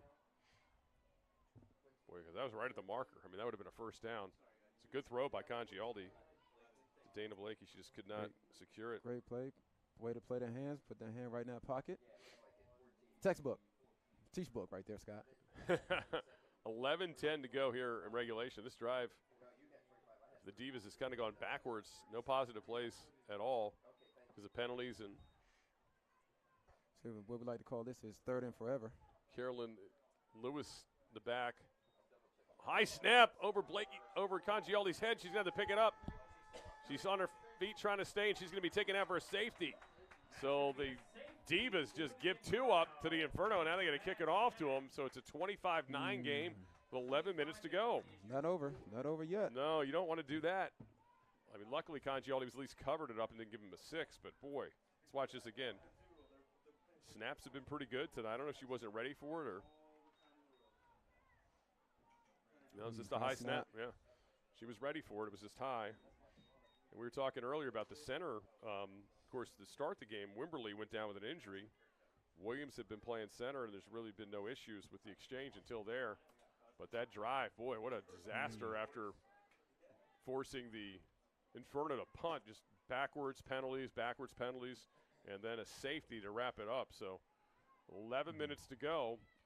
There's a big drive coming up here for the Inferno. We're going to get good field position as the Divas will have to kick it back to them from their 20-yard line.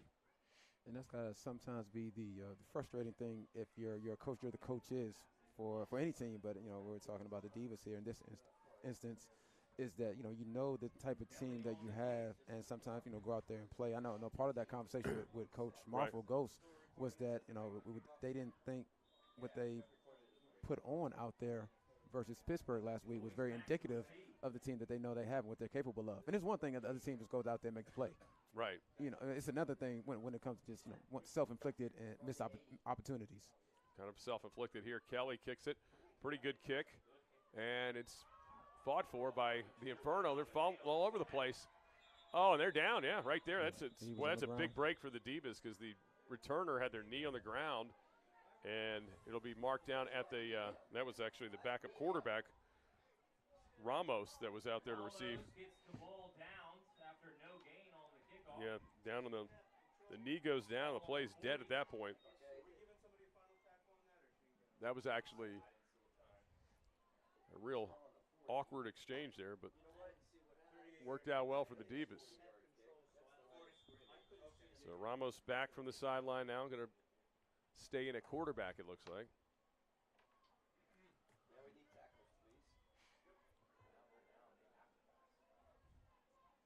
Ramos.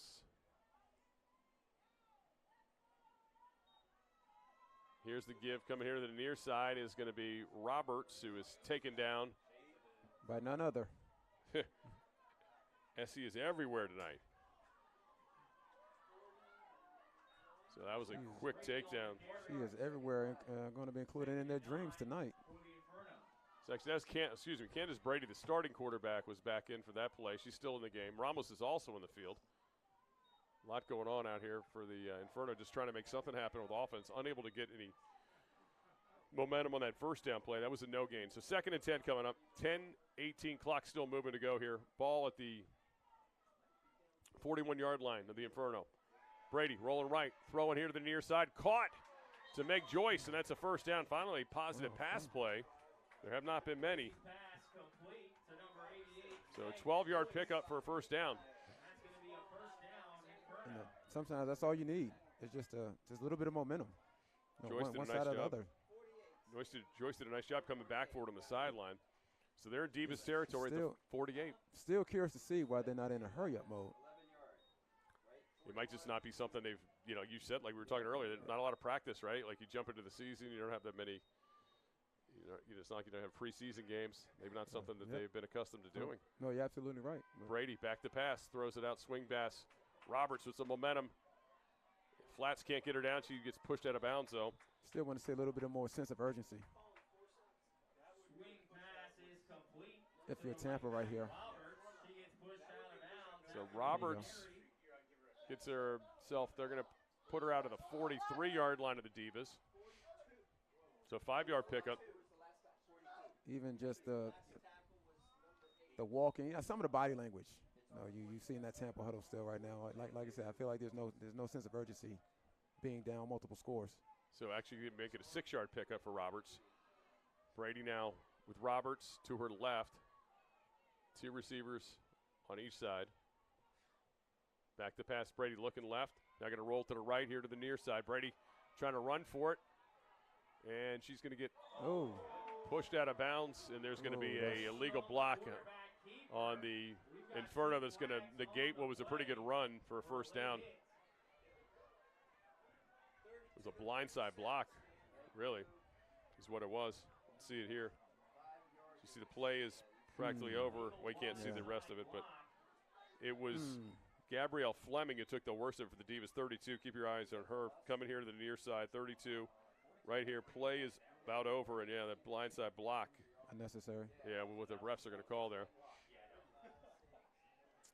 Unnecessary roughness and just unnecessary. Yeah. With the quarterback. Yep. Quarterback had almost already cleared. had a half foot out of bounds. Yeah, quarterback had cleared the play. A little frustration think there. About the risk reward so that's in that scenario. Yeah, so no longer a first down, right? So now you're looking at instead a second. Is it second down? Yeah, second down, and now it's going to be about a 2nd and 14, it looks like. Second from their own 48. They've got to get to the 38 of the Divas. So Brady out of the shotgun. Roberts to her right. Brady setting up, throws here to the near side. Caught. And, big shoulder just lowered and buried there. But that was Turner, Danny Turner, the tight end. Dropped the shoulder pad. Dropped the shoulder. Did not quite make the first down, but a good pickup on that second down makes it a 3rd and manageable. 3rd down for your DC Divas. So it's a 3rd down now for the Inferno from the Divas 42. They've got to get to the 38, so make it 3rd and 4. So 3rd and 4. And Roberts is the lone back again. 7:55 to go. Clock is an issue here with a 25-9 lead for the Divas. Inferno need scores and need to do it in a hurry. Yeah, time is not on that. Well, first they need to think about this, getting this first down. Brady over the middle. All picked off. Johnson. It's Ching Johnson. Kucheria is going to get her 2nd pick of the game, and that's going to end any hopes for the Inferno to get in the end zone. And that is a 3rd interception the Divas have made. Let's take another look at it. I think that closes the door on this one, Scott. I think so too. Where does that leave the turnover battle? Is it 3-3 or is it tied?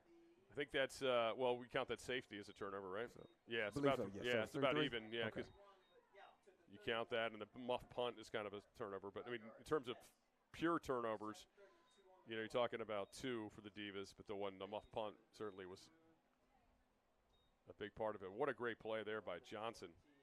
What a great defensive play, and when you needed it. Absolutely. She's always looking to go to the house with it. As you saw, her first interception was almost a pick 6 tonight.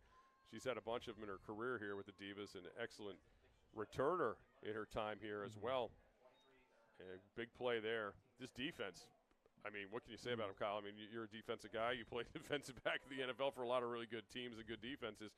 What do you think of this Divas defense here tonight? It's really limited anything from the Inferno. I mean, their one touchdown was on a very short field. No, they definitely showed up today. Showed up and showed out today, Scott. Even the first half, right from the get-go, right from the beginning of the game, and then even with the offense, was able to move the ball, but wasn't really able to punch anything in or come away with any points, and they were still able to keep them in the game as they were. The offense was still trying to figure things out.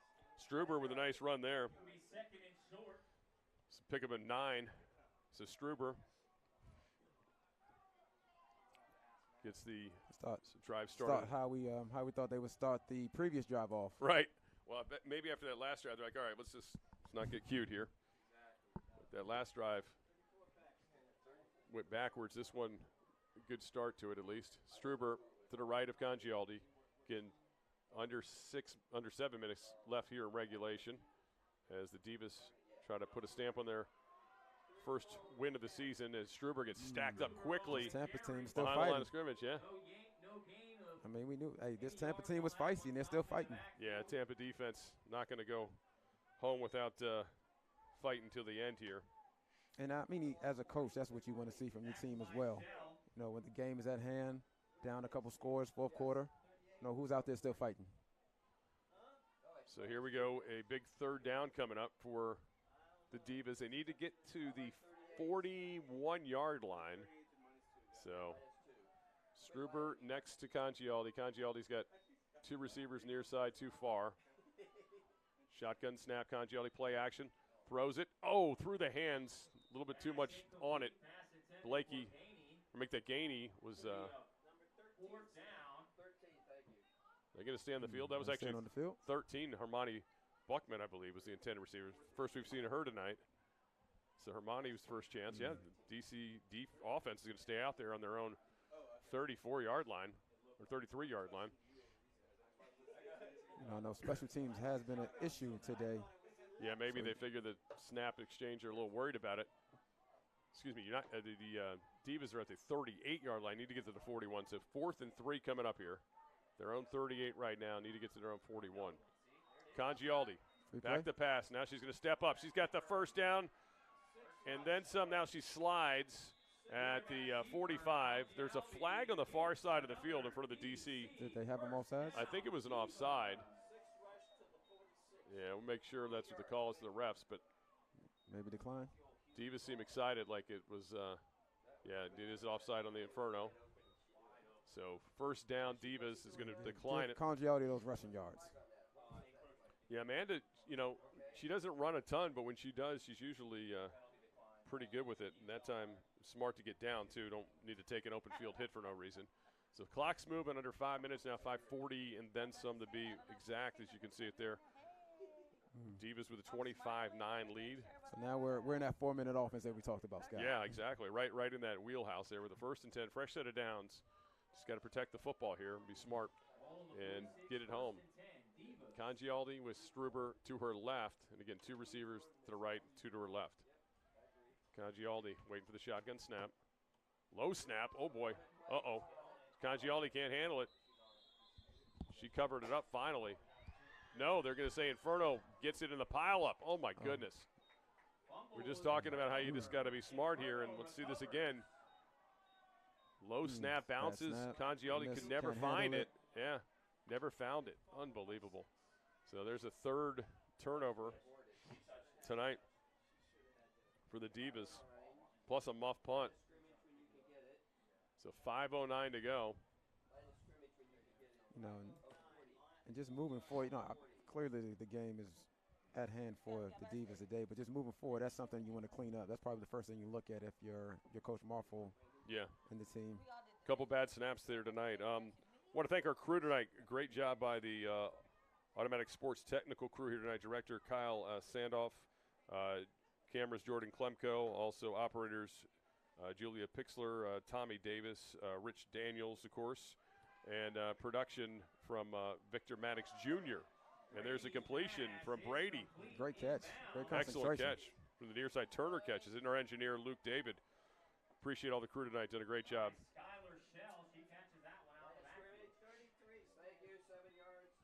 So there you go, a 7-yard pickup on 1st and 10. Brady. Turner showed up to play today. Looking left, throws it out there, caught, turn to the corner, and then taking it to the house, potentially. No, knocked out of bounds. Knocked out of bounds just in time as Ramos The backup quarterback, who was in there earlier, makes a great play. So a first and goal to goal is Janiah Davis silent. Great pitch, great catch. Run after catch. Good thing Silent came up and made the hit. Here's Brady back to pass, throws it out here to Roberts. Roberts trying to get the shoulders up. She got the 5, gets taken down. Big hit there by the Divas. Defense coming up big. That's how you What a big play. That's how you lay the lumber. Let's take another look at this. Get the number, that license plate. That was Rebus, I believe, 28. That was Rebus who came up and laid the lumber. So 3:50 to go. Clock still moving. 2nd and 6. Brady with Roberts in the backfield. Low snap. She handles it. She's rolling right. Brady's rolling right, looking, throws out towards the corner and almost picked off again. Incomplete. Again, that was 28. Ricky Rebus making the play there. It was like the clock is still running. Looks like so Tampa might have lost 3:27 to go, yeah. 3:27 to go. 3:27, 25, 9 ball game. 3rd and 6 coming up.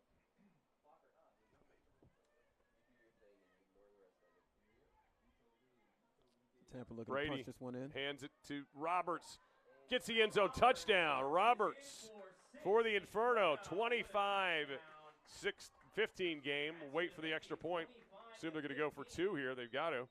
Make it 8-point game. 3:21 to go. Pretty much have to go for 2 here.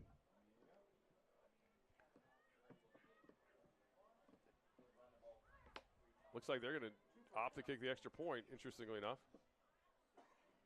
They don't have one of those charts in the sideline. 3:21 to go here.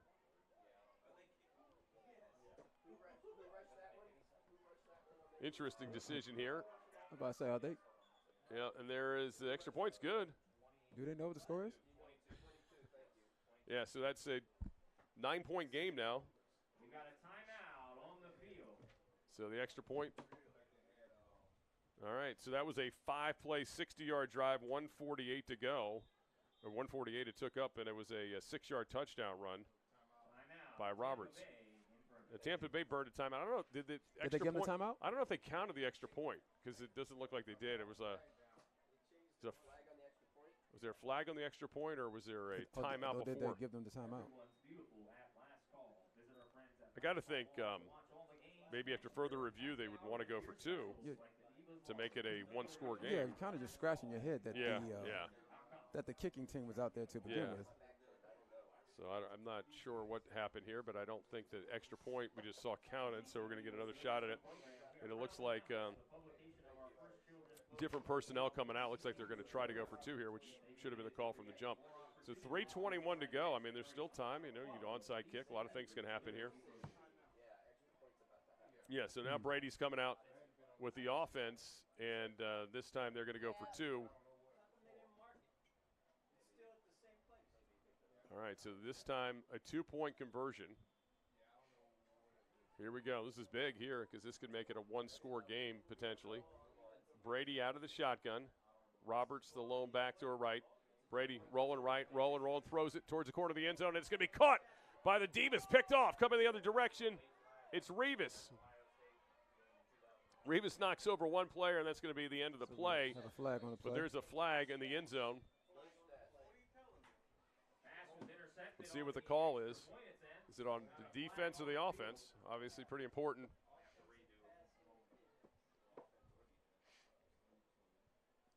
Waiting for the officials to tell us. Yeah, it is on the Divas, so it's going to replay the 2-point play. So that the defense a hold. So the Rebus pick doesn't count, and it is instead another shot at a 2-point play to make it a 1-score game again with 3:20 to go.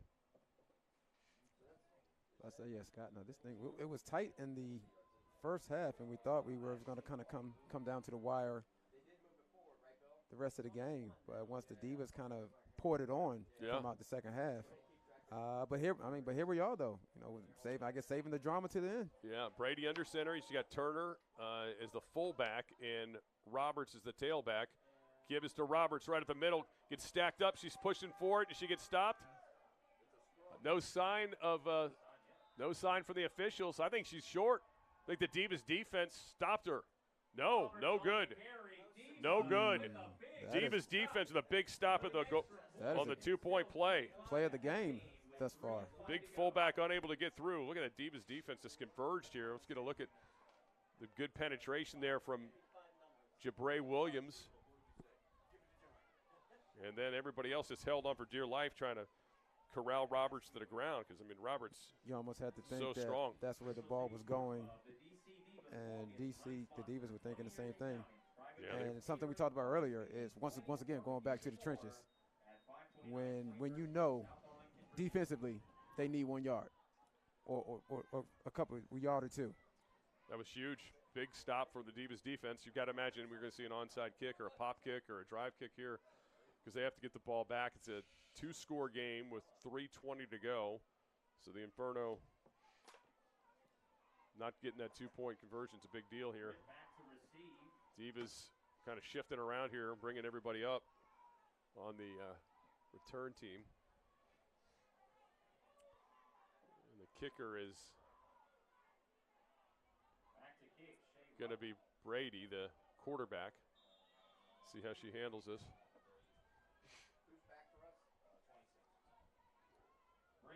Britt is deep for the Divas, but you got to think this is going to be a short one, and it is. Onside. Good bounce. Got a good bounce. It's been touched by a Divas player, but it was short of the, didn't reach 10 yards. Didn't reach 10 yards. The officials.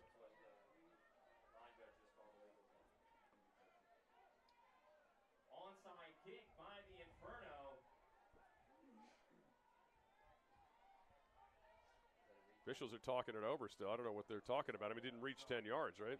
It did not from this vantage point. I don't think the Divas player ever made it clear, unless they're saying the Divas player contacted it before it hit 10 yards, but it looked like she was just trying to run to the ball. It was stacked up. They've marked the ball at the 44. And on the field, illegal touching on the Inferno. Okay, legal touching in the Inferno, so it'll be Divas ball. 1st and 10 at the 44. It'll be a first down, DC Divas. So you look at it again. That was a wild little pileup, man. It was like a collision there.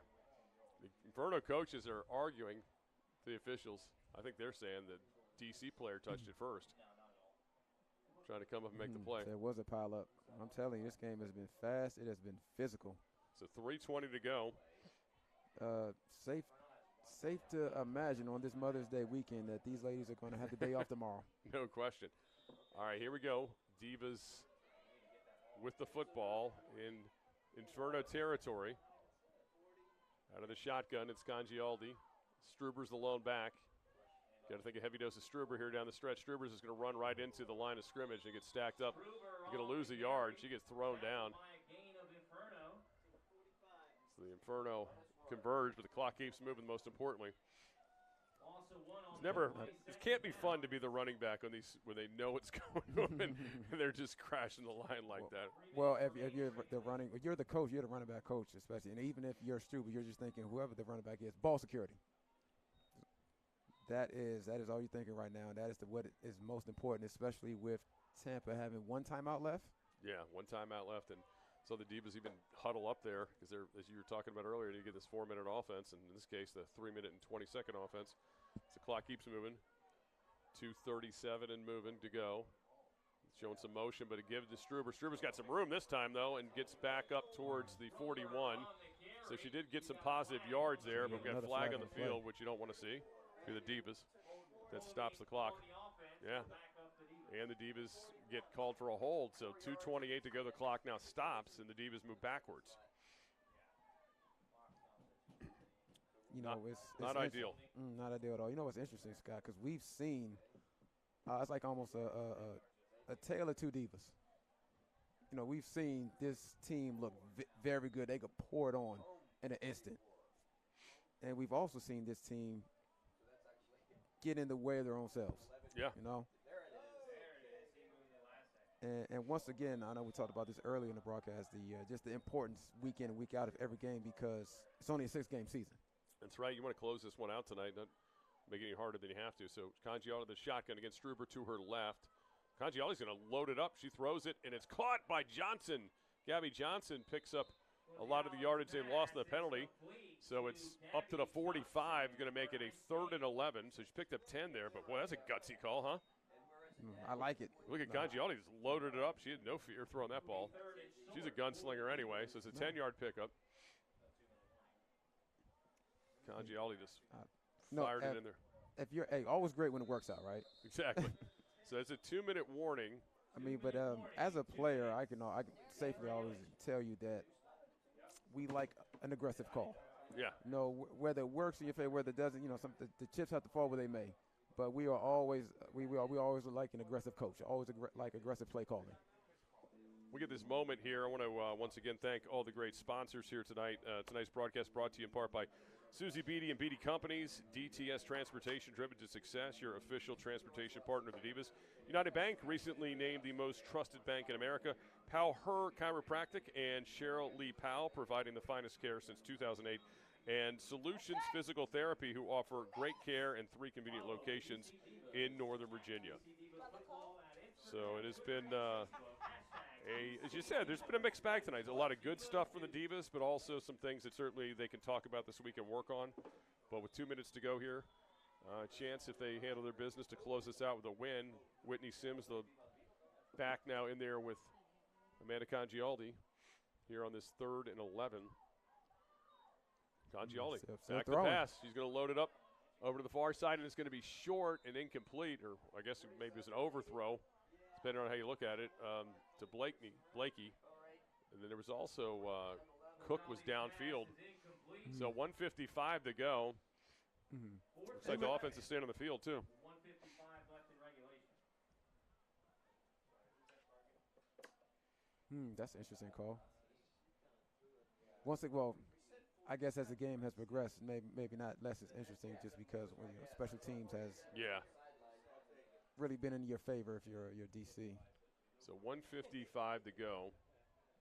It could have been over 11. I don't know. It went over 11-10. But even just still, to think that to start this possession with Tampa only having 1 timeout. Yeah, and they haven't had to earn it. Low snap. Congialdi picks it up. Now she's going to load it up here, throws it up her to the near side, and it's going to be incomplete. You'd almost wanted Inferno to pick it off. It would have been worse field position. They got 2 Inferno players that collided there. Trying to get it to Kelly. So a turnover on downs and the 45-yard line now. Again, not a lot of time, but the Inferno not quite over yet. Still giving this team life. Certainly making it more interesting, that's for sure. That's been the story the majority of this game. We just keeping. So you got a player on the field, on the injured player on this near side of the field for the Inferno. That's 26. Maya Baker, who's still in the field. So Divas defense comes out. You know, DC, the Divas, they've really had their fingerprints on this entire game, the makeup of this game, and been giving Tampa opportunities to stay in the game, even when they went up multiple scores. No doubt. Again, thanks again to our Automatic Sports technical crew tonight, Director Kyle Sandoff, cameras Jordan Klemko, our Julia Pixler as well, Tommy Davis, Rich Daniels, been down there in the trenches tonight, our production assistant Victor Maddox Jr., and our engineer Luke Donald. All right, here we go. Back to pass is Brady. Loading up, throwing over to the near side. Oh, and drop. Meg Joyce right through the hands. Talked about Rich being down in the trenches. I'll tell you this. We'd be remiss if we didn't point this out as far as head coach for the Divas, Coach Marfel, as well as head coach for the Inferno, Coach Thompson. Both know a thing or two about the trenches. No doubt. Ghost herself being a former lineman, offensive lineman. And Coach Thompson for the Inferno being a former running back. Brady overthrows incomplete. So that's going to bring a 3rd down rather quickly with 1:39 to go. And another thing to note, both being promoted from within. Right. You know, being former players themselves, part of the organization, now being the head coach leaders of the organization that they play for. You know, it kind of creates a separation of closeness, Scott, between player and coach. And yes, you always want to put your players in a position to be successful, but you build an extra layer of trust just because your players know you've been there, you've done it, you experienced it for yourself. All right, big third down here is Brady back to pass, going to roll it here to the near side, going to load up, throw it to the near side. Caught this time by Joyce, and she's going to be just shy of the first down by 2 yards. So 4th and 2 coming up, 1:30 to go. Stops the clock by getting out of bounds. It's a nice throw. Tampa still has that one timeout. I don't know. We say her last name was Brady? Oh, yeah. I've seen a Brady in my day, make a pretty good throw like that on the sideline. Candace Brady, nice throw there, loaded up. Here we go, big 4th and 3 they're going to call it. So Brady out of the shotgun. She's got Roberts to her right. T. Roberts, the lone back. Back to pass Brady.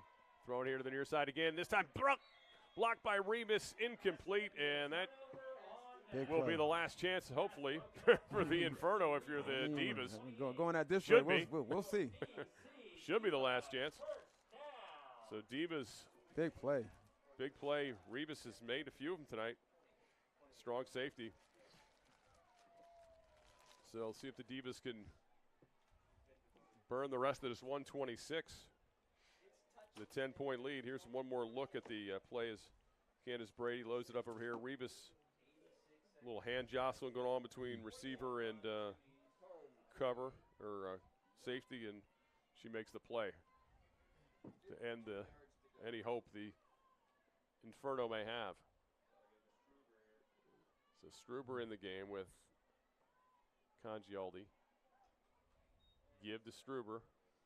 She's going straight ahead. She's got some momentum, gets about 4 yards, so nice pickup, or 3 yards, give her. And there's going to be the final timeout, I think. Tampa is going to use the timeout. Yeah, with 1:18 to go, Tampa's going to burn that last timeout. So give her 4 yards in the pickup. So really the Divas, one first down and make this thing go pretty quick. Just going back to the 4th down play by Revis. You've been seeing her all over the field, and she brings such duality to the position. Great run stopper, could come up, make the tackle, enforcer, if you will. Yeah. Also great in coverage, been great in coverage today. Yeah, really, there's a lot of, defensive players that stood out for the Divas here. You mentioned Revis, and Essie has been excellent at the linebacker position as well. And Talia Stevenson, too, the corner, has made some plays here tonight. And obviously, Kuchira Johnson with the 2 picks is huge tonight in flats. I mean, everybody's been shining. But you also have to say that the people in the trenches up front have done their job too, right? Because we haven't, there have not been big gapping running holes for the Inferno throughout this game. They've really done a good job kind of getting. The Divas doing a nice overall job of bottling them up. And yes, the Tampa's had some big plays here and there, but overall, I think DC did a great job of.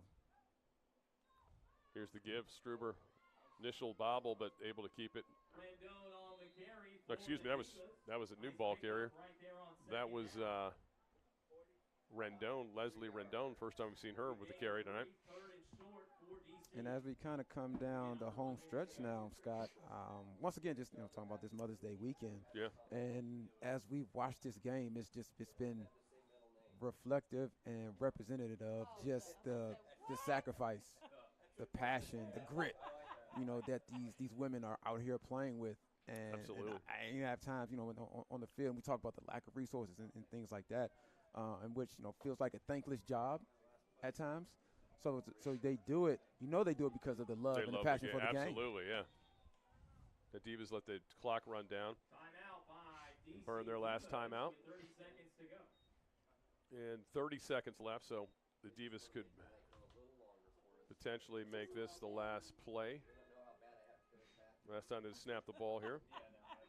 The young man enjoying himself. More sugar, please. Yeah, about to say, past his bedtime. Yeah, he's like, more sugar, past my bedtime. So he's going to sleep good on the car ride home. That's right. I can guarantee that.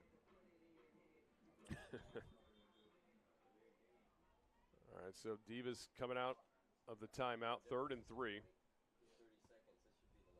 This should be the last play because Inferno can't stop the clock.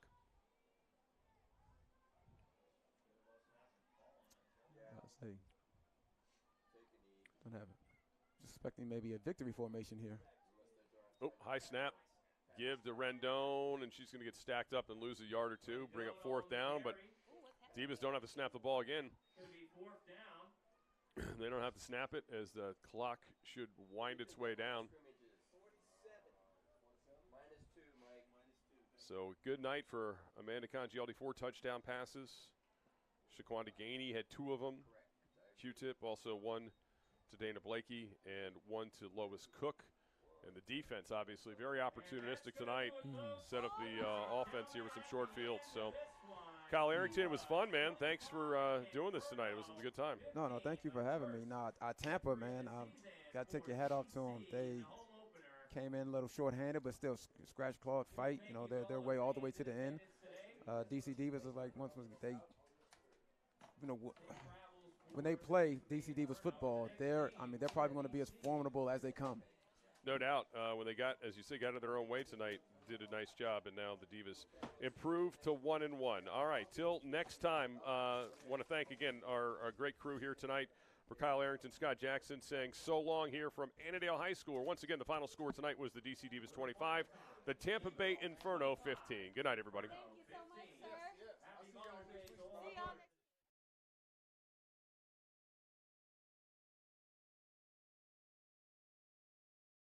Do you have an air conditioning emergency? If so, you need HVAC 911. Call 301-939-0499 or visit HVAC911.com/EC for service 24 hours a day, 7 days a week. The most skilled and experienced HVAC technicians in the DMV are only a call away. 301-939-0499 or visit HVAC911.com/EC for service 24 hours a day, 7 days a week. Brought to you by Steam There's Local 602. Feeling pain? Know all of your options before surgery. The top physicians at Regenerative Orthopedics and Sports Medicine are leading the way in regenerative medicine. Take a new path to healing with non-surgical treatments and state-of-the-art orthopedic care. Patients are avoiding unnecessary surgeries every day at locations across the DMV. Find out what regenerative therapies can do for you and schedule your virtual or in-person consultation with Regenerative Orthopedics and Sports Medicine. Start your dynamic diagnosis and treatment plan now at rosm.org. And now another contractor spotlight from IBEW Local 26. Hi, my name is Joel Brown, President, Brown Electric Group, LLC. We are a proud signatory contractor of IBEW Local 26. IBEW Local 26, they provide my company with knowledgeable, skilled, talented, articulate electricians that I don't mind being the face of my company on service projects, commercial projects, larger projects, and oftentimes these electricians are exceeding the requirements of the owner and the client. It gives Brown Electric Group a leg up. You need knowledgeable, skilled electricians. I can go to IBEW Local 26 and get those guys that have gone through 5 years of school, men and women that are licensed. For a company such as myself that's trying to grow, I can't get that anywhere else. To start growing your electrical business, go to IBEWLocal26.org and click Business Opportunities. IBEW Local 26, where electrical contractors come to grow. When your commercial plumbing project calls for a job done safely and on time, then your job calls for the plumbers of Local 5 Washington, D.C. Local 5 will always deliver the most skilled and well-trained plumbing craftsmen in the DMV. If you're a contractor who needs safe jobs done well, you need the plumbers of Local 5 Washington, D.C. Start your partnership with them today. Visit local5plumbers.org. That's local5plumbers.org.